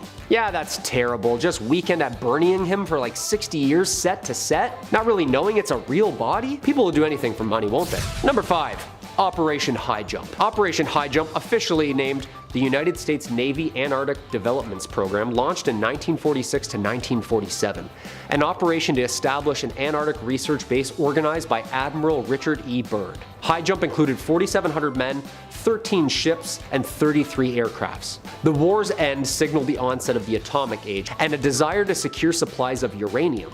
With its almost unlimited mineral deposits, the largely unexplored territory of Antarctica was just the prize. It commenced 1946 and ended in late 1947. Or did it? Also known as Task Force 68, Byrd and his team established the Little America 4 base near 3 previous bases in the ice. The frozen aircrafts would photograph as much of the Antarctic's land surface as possible during this 3-month operation. Seems like the public thinks that High Jump could have been more fishy than we think. Seems like skeptics are leaning towards more of a secret military expedition to the center of the Earth type stuff. Yep. Apparently there's a mouth to the center of the planet in the Antarctic, and there was a secret race to find it. High Jump is still today at the mercy of the internet on whether or not it was a legit project or a secretly funded scientific expedition. Google it up. It's pretty wild and very real. Number 4. Ouija boards. Popularized by teens in the 1970s, the Ouija board has earned its reputation over the years. Created almost 100 years before its heightened popularity, the year is 1891, and as the first ads started to appear in papers claiming, quote, Ouija, the wonderful talking board, the title from a Pittsburgh toy and novelty shop. The first paper described it as a magical game that answered questions about the past, present, and future with marvelous accuracy. A flat board with the letters of the alphabet configured in 2 semicircles. Above, the numbers 0 through 9. The words yes and no in the upper corners, goodbye at the bottom. No batteries included nor needed. Now, the origins are pretty messy, and it's hard to kind of pinpoint who or what inspired these early attempts at this game. It kind of just appeared on shelves. No, literally. The Kennard Novelty Company exclusively made and marketed these talking boards, and apparently the lore goes that one of the designer's sisters was a medium and asked the board what it would like to be called. It responded, Ouija, followed by good luck. Well, that's absolutely terrifying. At least good sportsmanship though, right? Yeah, I've never played with one of these, nor will I ever. That's a no-brainer for me, 100%. Number 3, the Philadelphia experiment. I pray that this one is a hoax because there's a lot of documents that relate to this subject around the time that don't really seem to add up. The Philadelphia experiment was an alleged event witnessed by Carl Allen and the United States Navy shipyard in Philadelphia, Pennsylvania in October 1943. Allen describes an experiment where the US Navy attempted to render itself invisible, cloaking the destroyer the USS Eldridge, and the bizarre scientific results that followed. On Allen's account, the destroyer successfully made itself invisible, but the ship inexplicably teleported to Norfolk, Virginia for several minutes and then reappeared back in Philly. Sounds pretty cool, right? So what's the catch? The ship's crew was supposed to have suffered various side effects, including insanity, intangibility, and being frozen in place. Like people stuck in the walls and stuff. Stuck in the floors like this is a scene from Jumanji. Terrifying. The story surfaced in the late 1950s when Allen sent a book full of handwritten letters referring to the experiment to a US Navy research organization. The US Navy maintains that there has been no such experiment ever conducted and that the details are highly exaggerated and falsified. Dude, I hope so, because this is horrifying. Number 2, wow. In a 1959 paper, Cornell University physicists speculated that if an extraterrestrial civilization was attempting to communicate with us using radio signals, that they might use a frequency of 1420 megahertz, which is naturally emitted by hydrogen, the most common element in the universe. In 1973, Ohio State University assigned the Big Ear to the scientific search for extraterrestrial intelligence. 1977, Jerry Amon, a SETI volunteer astronomer, was analyzing data and spots a series of signal intensities and frequencies that left him and his colleagues astonished. The WOW signal was the first signal detected from Earth. The signal came from the direction of the constellation Sagittarius. Amon discovered the anomaly. Impressed by the result, on the computer printout he circled 6EQUJ5 and wrote 3 letters beside it. Wow. Leading to the event's famous name. The signal lasted for a full 72 seconds, and it remains today as the strongest candidate for an ET radio transmission ever detected. And number 1, of course, the USS Cyclops. Launched in May of 1910, the USS Cyclops was a Protus-class collier built for the United States Navy, a huge cargo ship designed for transporting coal. In 1918, the cursed vessel left Rio de Janeiro, heading for Barbados, right around a certain dangerous triangle. Unfortunately, the Voyager was never to be seen again. Named Cyclops after a race of giants from Greek mythology, she was huge and heavy, unmissable by the naked eye. So what happened to her? The loss of the ship and crew still remains the single largest loss of life at sea the United States Navy has ever experienced. Funny thing is, it went right through the Bermuda Triangle, a place where magnetic compasses stop working, ships are never heard from again, and of course the military still refuses to operate and research. Skeptics are quick to say aliens and black holes, but the magnetism surrounding the Bermuda Triangle cases might be a logical explanation. I think they still owe us some explanations, no? I'm looking at you, Freedom of Information Act. Number 10, ancient Mayan turkey worship. A lot of words there. Turkeys play a significant role in ancient Mayan culture, both as a source of food and feathers for clothing and decoration. If you were a turkey, you were screwed, really, in any department. Turkeys were domesticated by indigenous peoples in Mexico and Central America over 2,000 years ago, and their use and importance grew over time. It varies, and sometimes it looks like we're going to worship a turkey and we have to talk about it. The Mayans also believed in animal symbolism and incorporated it into their religious beliefs. That's why we can sometimes say that they worshipped turkeys. Now, there's no record of turkeys being worshipped as deities, but that's a hot rumor. It's really a fib, but you'll hear that time to time. Turkeys are turkeys. They're not deities. They're just, I don't know, they're yummy. They're delicious, depending on if you like to eat them. Turkeys, yeah. They're deities, the more you know. Number 9, horse priest. Caligula, let's talk about this fella. He was a Roman emperor who ruled from 37 to 41 CE. Now he was known for his erratic behavior, of course, given what I'm about to say, including his decision to make his horse a priest. His horse a priest. I didn't know that's possible. According to historical accounts, Caligula had a deep attachment to this horse and often lavished it with attention and gifts and lots of pets, I bet. He even went so far as to build a marble stand for Unsettling, his horse, and reportedly discussed making him a consul. First of all, a marble stand? Who's gonna... That's insane. Secondly, the decision to make the horse a priest was likely a political move just to mock the Roman Senate, which Caligula was known to despise at the time. So, I don't know, the act was seen as a demonstration of Caligula's power and disregard for traditional Roman customs and or values. Yeah, I would say so. Guy brings a horse in. Imagine being a taxpayer and you see this. Oh, I'd be livid. Number 8, Abraham Lincoln the wrestler. Abraham Lincoln was a vampire hunter in that one movie, but in real life, he was also a wrestler. Yeah, he was kind of a badass. Who knew? Abe Lincoln was a famous American statesman and politician who of course served as the 16th president of the United States from 1861 until he was killed in 1865. Now, as a young man, before he changed history, of course. As a young man, Lincoln was known for his impressive physical strength and was said to have been an accomplished wrestler. Yeah, if he had seen that attack coming, he probably would have knocked them right out. I don't know. Dude's choking out politicians. Like what? According to some accounts, he participated in several wrestling matches in his youth, including one in which he was defeated by a man named Jack Armstrong. Yeah, imagine tapping out Abe Lincoln. How dare you, Jack? What are you doing? Lincoln was also a big fan of wrestling and often attended matches just to watch, even though he wasn't, getting in tights and brawling with people. In fact, it's said that once he walked 20 miles just to watch a wrestling match where his favorite wrestler, Cornelius the Cornishman Grogan, was competing. So yeah, he was committed to the bits, He was committed to the craft, I guess. His involvement in the sport helped to cement its popularity in the United States. Of course, being a president who wrestled, that's, yeah, fair. That ought to do it. Don't mess with Abe, I guess, or else he'll choke you out or something. Number 7, yellow attire. Back in 1420, the Venetian government issued a law requiring ladies of the night to wear yellow attire as a way to easily identify and also regulate their profession. Yeah, I know it looks like a big bright banana. There you go.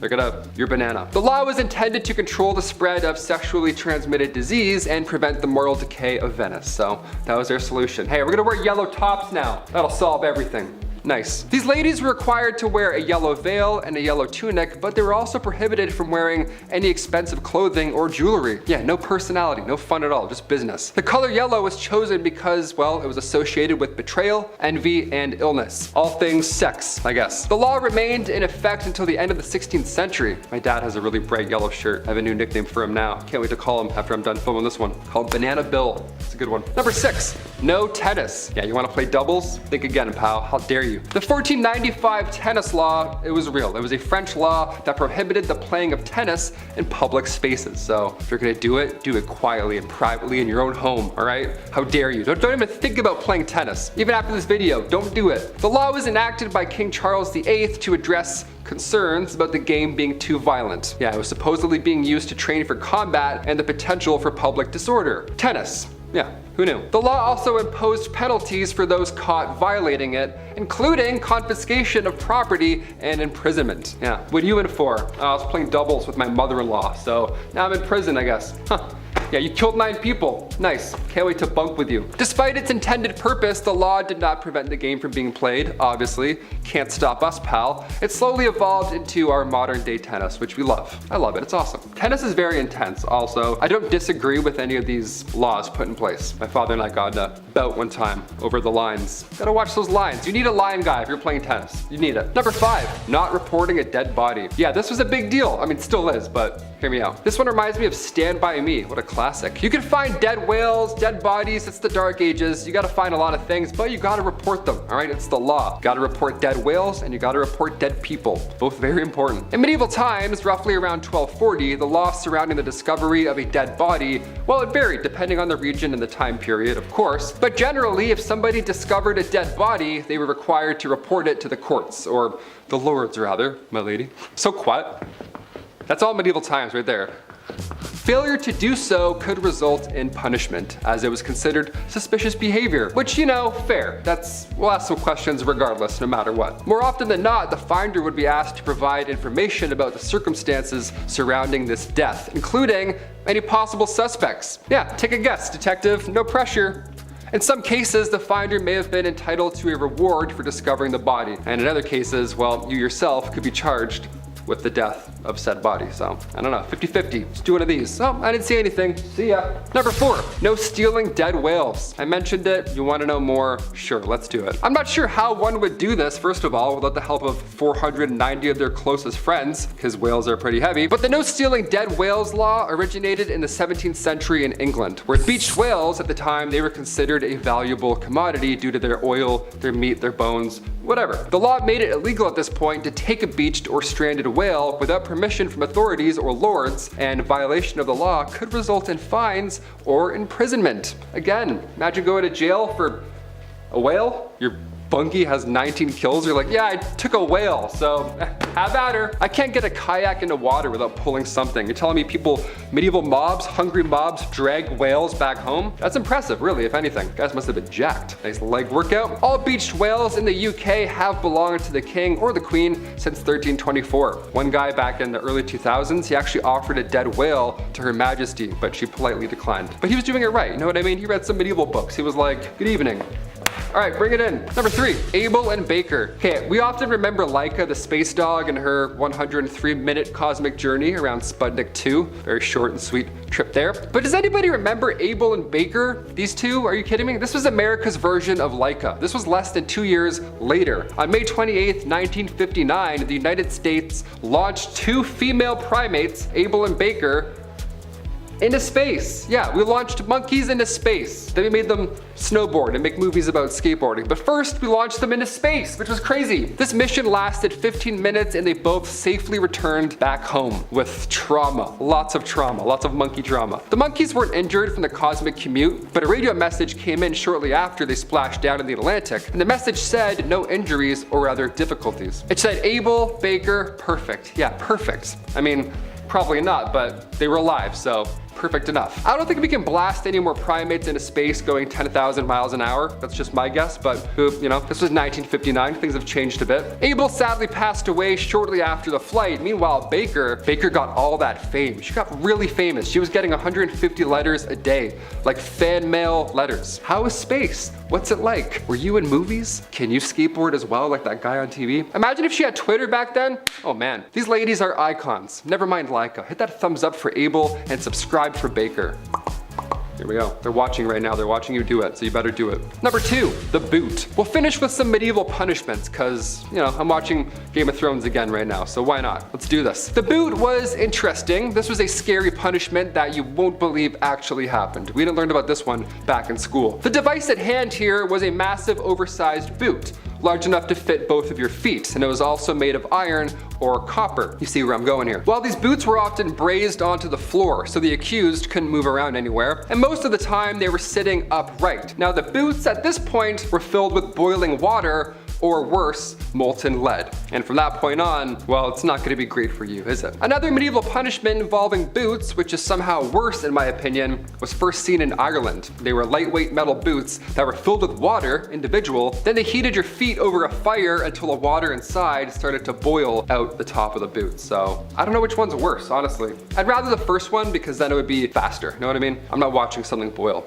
A watched boot never boils, I guess. Number 1, rats. Yeah, save the rats for last. Sure. This one really sums up how terrible humans have been in the past. Rat punishment originated in ancient Rome, classic, but it's been seen many times since, including in Game of Thrones, yeah. What was once called a rat trap involved the accused being tied down to something, and then a metal enclosure would be strapped down onto their abdomen or their chest. Now, inside this metal enclosure, there are of course rats. One or numerous, I don't know, both suck, which the strapped down person can feel walking around with their little rat feet. And at this point, the person in still following the punishment, begins heating the other end of the metal enclosure. Now, historically, hot coals were placed on top, which of course very quickly creates a hot environment for these little scurrying plague rats inside on your chest. I'm getting so hot saying this. From here, the rats begin frantically searching for a way out because, just like us, they have survival instincts. But unlike us, they have really sharp teeth. The sharpest teeth ever. The metal enclosure is too hard to bite into, but a human's chest, that is not. That is fine. You see where this is going now. The rats would eat their way out of the danger and into you, which would cause you a lot of pain. I'm gonna go throw up now. Number 10, hidden beached whale. Look closely at this 1641 landscape from Henrik van Anthussenen. This masterpiece here is titled View of Scheveningen Sands. Now, do you notice anything out of the ordinary? Anything weird about this 1600s beach day going on? Besides everyone wearing pants, obviously so hot. What is everybody looking at, right? Almost nothing. I feel like we're missing something in the photo, like say maybe, I don't know, a beached whale. Turns out after hundreds and hundreds of years, hiding in the painting this entire time was a beached whale. 2014, this was breaking news in the art world. Now at some point after it had been completed, the work of art was painted over. Somebody's like, you know what? I don't like that whale. See ya, ancient Photoshop, gone. So for hundreds and hundreds of years, somebody was looking at this wondering what the meaning behind the photo is. It was a beached whale the whole time. It was haunting them the entire time. They never knew. Number 9, The Old Guitarist. Any Game of Thrones fans out there? Rewatching it right now. This has some White Walker vibes behind it for sure. The Old Guitarist is, well, it's exactly what you'd think. It's a painting of an old man hunched over with white hair and, well, he's playing the guitar. This would be a creepy painting regardless, but when Pablo Picasso was putting together this masterpiece back in the early 1900s, he had some tricks up his sleeve. In 1998, researchers used infrared on the painting. Yeah, National Treasure style, how cool is that? And lo and behold, there was a hidden woman. A painting of a hidden woman, not a real life, that'd be scary. But there was a painting just staring back at you. How creepy is that? Another woman was painted underneath the elderly man. So because this paint was naturally fading, she's now becoming easier and easier to see as time goes on. So that's haunting, I guess. Let's move on. Number 8, Madam X. Shield your eyes, we got some scandalous spaghetti straps coming in hot. This painting was deemed too scandalous back in the day. And no, I'm not joking. Madame X, the portrait of Virginie Amelio Avenue Gautreau, was originally painted back in 1884 by John Singer Sargent. Now at first, John made the woman's strap sliding off her shoulder. A little artsy, a little whoopsie strap slip, but back then this was a no-go. No, that was too scandalous for the upper class society around him. So John had to actually go back and repaint the strap back on. Backlash was still so strong after John had sold the painting that he was actually forced to move. Yeah, the guy left Paris because of spaghetti straps. What do we do? Number 7, The Lady in the Grass. A piece by Van Gogh. Let's do it. Patch of Grass was a Van Gogh classic. It was done in 1887. Now, upon first glance, the painting appears to be, well, nothing more than that. It's just a patch of grass. But in 2008, much later, Dutch researchers used an X-ray to take a deeper look into this grass, and they found the portrait of a woman. Yeah, another woman just staring back. That's unnerving, and it turns out around 1/3 of Van Gogh's artwork has old paintings underneath them. It's just taken so long for technology to now allow us to see the hidden picture. Literally, the hidden picture. Joris Deek of the Delft University of Technology, he has the coolest job ever. He peels back layers of paint digitally. That's like Spy Kids stuff right there. Currently, the painting is hanging in the Dutch eastern city Otterlo in the Kroller-Müller Museum. So if you ever go there and take a look at this masterpiece, just know there's a woman looking back at you as you look. Cool. Number 6, Mona Lisa. All right, another woman, this one a little more popular. The 15th century masterpiece from, again, Da Vinci. Let's talk scandals. There's already been hundreds of theories surrounding this painting, like perhaps, she could have been pregnant. Given her stance and the veil over her shoulders, sure, checks out, I guess. But back in 2011, a clue was found in the painting. Yeah, a clue, like national treasure. I love these painting clues that we're now finding. Silvano Vincetti supposedly found letters and numbers painted into her eyes. Teeny tiny numbers and letters, which is terrifying. I was at my desk earlier and my forehead was touching the screen. I was looking so hard, I had to find it. The L over her right eye means Leonardo, and in the other eye, there's a 72. So we believe so far that this relates to Christianity and Judaism. 7, the creation of the world, and 2, the duality of men and women. Now, meanwhile, I'm over here drawing, those cool S's, thinking that I'm the shit.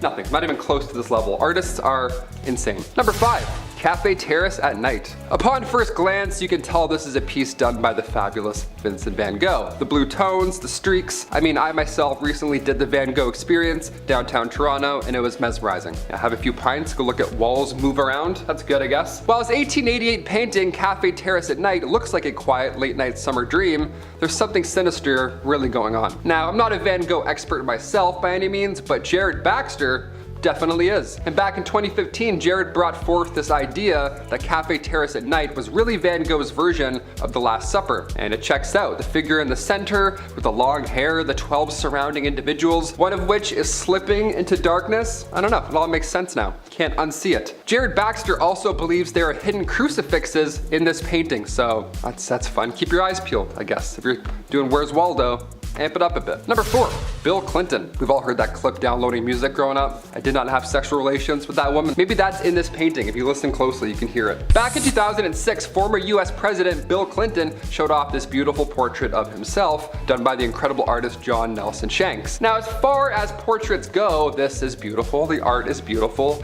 yada yada yada. But that pose, I mean, I don't know. Something's off about this pose, right? Well, that's because the shadow on the left side of the portrait is meant to represent Monica Lewinsky. Yeah, we knew it. That's that voice in my head, that LimeWire voice kicking in. We felt her somewhere in here, you know what I mean? The artist himself, again, John Nelson Shanks, confirmed that this was true. He used the dress shape as symbolism surrounding the scandal. Imagine that. Imagine your side chick just haunting you forever in that painting. Number 3, The Anguished Man. I mean, first of all, aside from its dark history, who would be able to look at this painting? I don't want this on my wall at all. Imagine this in your place. That's like from The Conjuring. That's terrifying to look at. The Anguished Man is a painting with thick, rich, bloody history. It's said to be haunted by the spirit of the artist who created it, which is fun. The artist apparently mixed their own blood into the paint while they were working away, so must have been a Ryerson folk right there. The painting has been passed down through generations of the artist's family, but each owner has reported strange occurrences while in possession of the haunting piece. Fair, obviously, of course you're gonna get haunted. Look at this thing. Some have claimed to hear whispers and moaning coming from the painting late at night, which is the funniest thing and also the scariest thing I could ever imagine. Imagine a moaning painting trying to get a snack out of the fridge. Ew, shut up. That's so gross. Put it on the floor. Would you spend the night with this painting on your wall, next to you, in the other room, somewhere in your presence? I don't think I could do it. Comment down below. Would you want this painting? Do you like it? I don't know. Are you an artist? Are you a painter? Tell me about your work. Send me your work. Send me a painting. I'll put it up. I don't care. Just don't make it haunted or made of your own blood. We're good. Number 2, Portrait of Bernardo de Galvez. Bernardo de Galvez, he was a nobleman and a military leader who played a significant role in the American Revolution. He was widely regarded as a hero for his efforts to aid the American colonies in their fight against British rule. Now, some believe that there is a curse attached to his portrait. Of course, or else I wouldn't put it in the list. That'd be kind of boring. According to this legend, anybody who looks directly into the eyes of Bernardo's portrait, right there, that one right there, will suffer a terrible, terrible fate. So don't look, I guess. Just click like, subscribe, but don't look. That's how we do it. The curse was born during the Spanish-American War when American soldiers apparently looted Galvez's home in Louisiana. They took his portrait as a trophy. Again, how to get cursed 101. That's what you do. Since then, several people have come into possession of the portrait or stared deep into the portrait's eyes, like I have numerous times, and they experienced misfortune. So who knows? That's awesome. I'm glad I whipped together this list. Sorry, editors, you have to look at that photo. One man inherited the portrait from his grandfather and he hung it in his home. Now, not long after that, he lost his job and his wife left him. That's it, a double no-no. Another tale involved a museum curator who displayed the painting and then shortly after he suffered a heart attack. I mean, probably by just looking at it, that would be my guess, but who knows? Could be some cursed artifact history behind it. Even those who have seen photographs of the portrait claim to feel uneasy or experience strange occurrences afterwards. Yeah, that one right there, that photo. That's the one they're talking about. Number 1, erase de Kooning. We have to finish with a nice funny one because it's my favorite art thing ever. I was so excited to talk about this one. This drawing, or erasing rather, was done by the one and only Robert Rauschenberg. Now, Robert wanted to explore whether or not a piece of art could be created by removing marking rather than by adding them. Yeah, sure. Try this on your art teacher next time. Step 1 here was honestly kind of hilarious. First, Robert had to ask his very successful friend, fellow Dutch artist William de Kooning, for one of his brand new, beautiful drawings. And Robert, well, he just erased it. All of it, pretty much 97% of it gone. Pretty much the entire thing. After erasing his art, Robert then added a frame, put it up, and then called it Art! What a weird move, what a weird play. Some loved it, some were like, ah yes, this is new, this is art, this is it. While others called the act pure vandalism, which I gotta be honest, I'm leaning more towards that one here. 1953, this changed the game. De Kooning's involvement also didn't help. They're like, why did you give it to him? Did you not know he was gonna erase it? He's like, no, I did.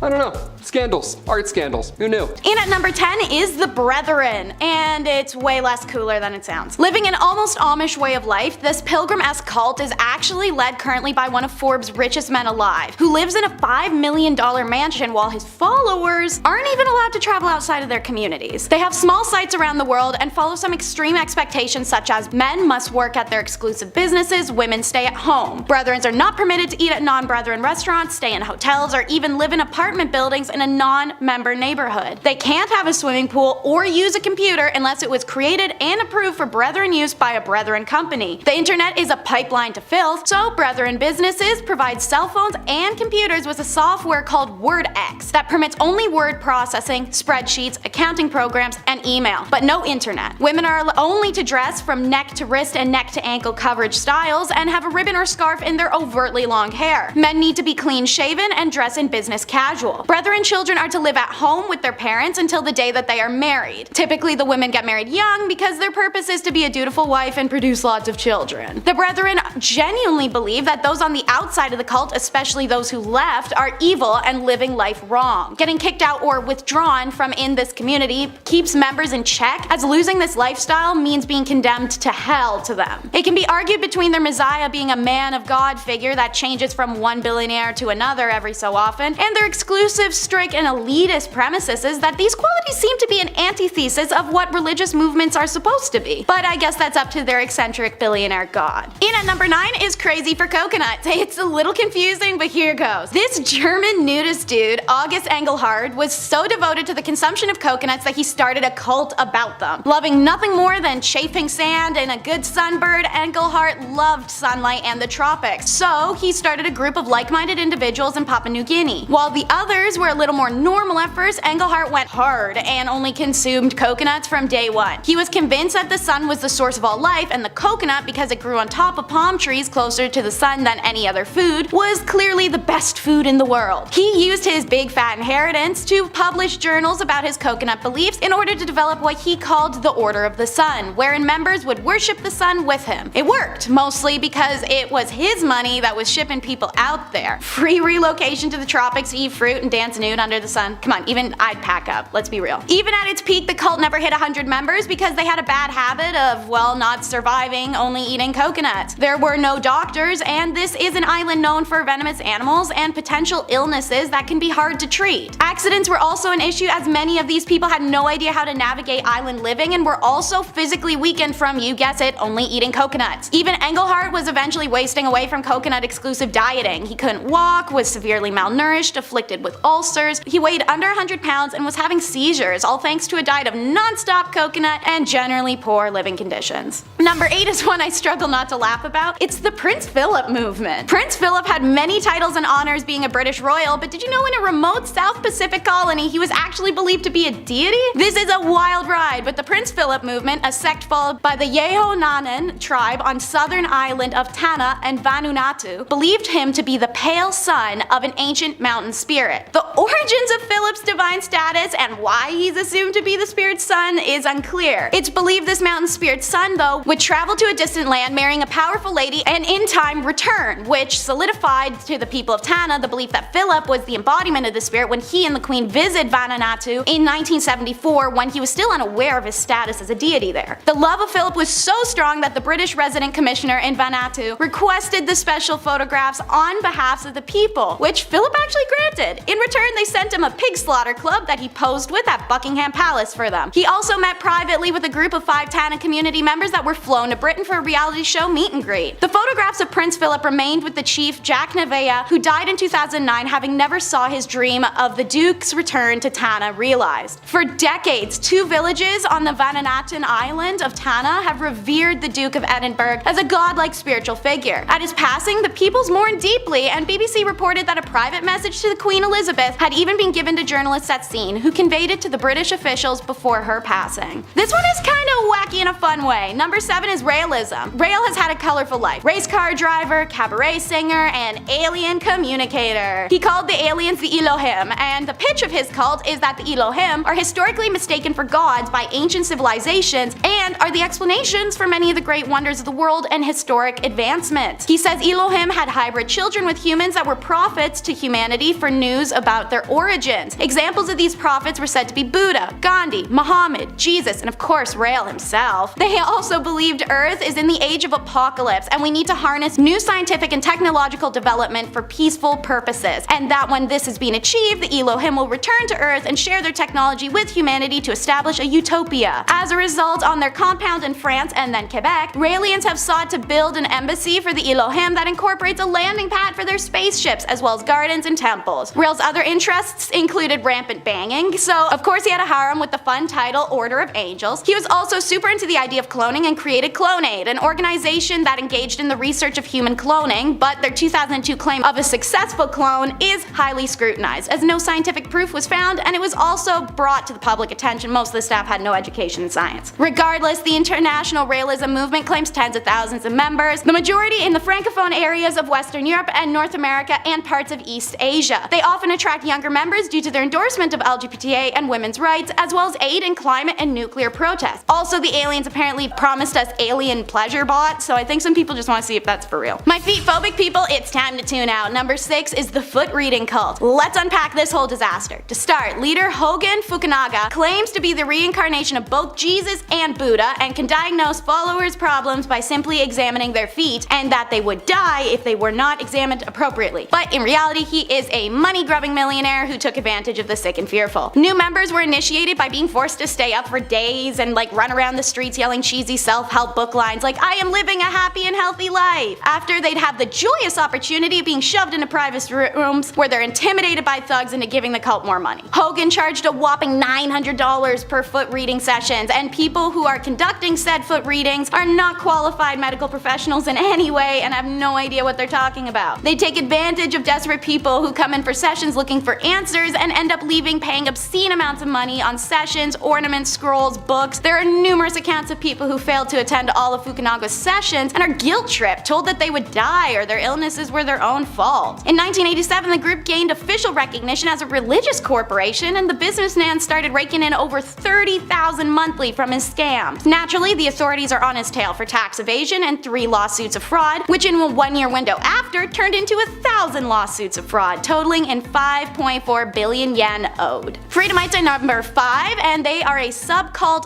of a cult first started in Russia as an opposition to materialistic and governed society. Called the Doukhobors, I'm not sure if I say it right, they came to Canada in 1899 fleeing persecution in Russia. Here they became the Freedomites, who insisted on 3 things: communal living, nudity, and anarchy. The Freedomites are a peaceful people, periodically setting fire to their shacks and then stripping naked and hurling their clothes into the flames. They became most famous for their all-nude public demonstrations to show opposition to the materialistic tendencies of society: taxes, economy, money, etc. And in the 20s and 30s, they even stripped naked publicly to burn and detonate a whole slew of buildings to show their disdain for the government. They had been held accountable for 1,112 depredations and have caused 20 million in damage and taken 20 lives. In 1961, we saw the arrest of 120 Freedomites planning national sieges. The prisoners were of course sent to BC's Agassiz fireproof prison, which prevent the Freedomites from doing their favorite thing: burning it down. A book titled Terror in the Name of God, a study of Doukhobors, written by Vancouver newswoman Sima Holt, highlighted Freedomite contentions and factually debunked some of their misconceptions and put forth revealing context as being only one of many fanatical Russian religious sects. When some of the locked up Freedomites read it, they actually started to change their tunes a little. Younger Freedomites began working in the prisons, asking for other books and school teachers, and slowly shed their traditional emo attitude. Today, 14 have been paroled, and Canadian officials proudly announced that the first returnees to Freedomite lands applied for Government Land Office to buy the land. For the first time, Freedomites will be land-owning, tax-paying citizens. True Weight Cult comes in at number 4. Originally a professor in Taiwan for 9 years, after 37 years an atheist, he woke up one day, first religious revelation. A voice said to pursue religion, so he did. He studied every religious text he could find and then joined a UFO cult. Hated the leader, so he dipped and took about a dozen of the followers with him to start his own cult. He gained them fast and had them open up satellite churches by 1996. What were their beliefs, you may ask? Well, he claimed that 99% of the Buddhist temples in Taiwan were led by vampiric outside spirits, the Jesus reincarnate lived in Vancouver, the universe is 4.5 trillion years old, our solar system was created by nuclear war, we each have 3 souls, and that humanity has been rescued on 5 occasions by God descending in a flying saucer. Their whole goal was, as people increase their spiritual light during the time on Earth, they would be able to escape karmatic reincarnation. This meant achieving enlightenment, the state of being that their leader Chen also called Buddhahood. Chen pulled his followers' tails a ridiculous amount. He had them move from Taiwan to America, which only 150 of his few thousand followers could even do, live in cramped conditions, give him their money. The final escalation is when Chen told them on March 31st, 1998 at 12:01 a.m. God would appear before the world on a single TV channel in the USA. When this prophecy failed, he stared into the sun for a while in front of his followers and reporters and stated that no mere man could have done it for that long. He had them shake their own hands and speak out loud and claimed that that is proof of God being everywhere and in everyone, so technically his prophecy didn't fail and he wasn't wrong. His followers began to dwindle and eventually disbanded due to unfulfilled prophecies and visa issues, as cult member is not a valid reason to renew a tourism visa. Concerned Christians anti-cult is number 3. To explain, an anti-cult pastor preaching about cults became a cult. Okay, known as Monty, Kim Miller founded the Concerned Christians to speak against mind control perpetrated by religious extremists as well as keep Christianity apocalyptic and severe. Monty was never raised religious. In fact, his first exposure was the Christian club at the university, which seemingly had him convert almost overnight. He directly enjoyed the concept that no one belonged to themselves, rather that humans were purchased at the cost of Christ's blood and thus everyone belonged to Christianity. That's not the best reason to be a convert. He was hostile to anyone he deemed sacrilegious, but usually Monty condemned easy targets like liberal churches and cults, which gave him credibility as a preacher for discrediting perceived false teachings. But sometimes giving someone an audience is a bad thing, i.e. Donald Trump. His disciples failed to notice his message and personality were shifting because his charismatic delivery remained so compelling. His message was now that they were selected by God to be the only true church and that they must abide by the holy laws and spiritual regulations. He used tactics he'd learned watching cults to isolate and control his flock, cutting ties from local churches and organizations. Forced to live in group homes, they were also forced to pour all their money and resources into Monty. An absurd $100,000 per family per year was expected. As his financial situation worsened, Monty took all assets from families and began the prophecy of his own death in late 1999 and that they needed to go to Jerusalem for his death, despite their aggressive anti-Semitism. The group departs suddenly overnight, leaving gifts for their family behind. The families obviously alert authorities and cult members were desperately searched for. Some of these devotees were found in Israel, but the rest were never found. Leader Monty was one of those that still hasn't been located, but rumors imply he may just be hiding for tax evasion, fraud, and lawsuits in Greece. The Seekers is number 2. If you live in Oak Park, Chicago, 1954, your Christmas Eve may have been interrupted by a group of carolers not singing but rather screeching at the sky. 200 people amassed to watch the carolers and police arrived to investigate the commotion. They found the Seekers, led by 54-year-old Dorothy Martin, who egged on her followers in the promise that a spaceship would come rescue them from Earth, while those who stayed behind were doomed to perish in a cataclysmic flood. Dorothy claimed to be able to speak with these aliens, which started one day in 1953 when she was sitting home alone. She says her mind went blank, her arm went numb, and then pins and needly, and she placed a pen in her numb hand and apparently wrote messages from spirits. She learned every time she kept her mind blank, she could channel first her dead dad, then aliens. She meets Michigan State physician Charles at a New Age aliens group, which has a small group of like-minded adults seeking access to extraterrestrial knowledge. They believed Dorothy to be a conduit and followed her quickly, just in time for her to receive a very out-of-pocket message from her alien guides of a coming apocalypse and a chance to evade it in the form of a UFO landing in a nearby airbase. No such UFO arrived though, and Dorothy felt like a failure until her alien buddy told her that the rising of a sunken empire would flood much of Earth and UFO round 2 was set to land later in 1954. They set out pamphlets and letters trying to warn the world. Before the 24th, there were 2 other false alarms. The Seekers were grasping at straws, as was Dorothy. So when they were told to go out and sing carols to call the aliens on Christmas Eve, they did. But they never came. Nothing ever changed, and the Seekers simply went home one by one, and Dorothy went to a mental institute. And in at number 1 today is the Virtual Reptilian Cult by Sherry Shriner. Born in a severely religious home, there's no doubt it attributed to the religion-based delusions Sherry Shriner experienced as a child and into adulthood, as even she claims she was proclaiming God's name by the age of 2 and she was reborn by the age of 5, and by age 12 she'd read the Bible cover to cover and had a fascination with the book of Revelations for its strange imagery and apocalyptic predictions. She developed horrific haunting night terrors, and she believed they were because Jesus was not Jesus and instead the son of Satan, and Jesus that they had had believed to be executed on the cross was actually Satan's son, so he's wrongly worshipped. She believed her night terrors were this Satan's son, who realized what she knew and sieged her sleeping brain so she couldn't tell the good Christians of the world they fought worshipped a false idol.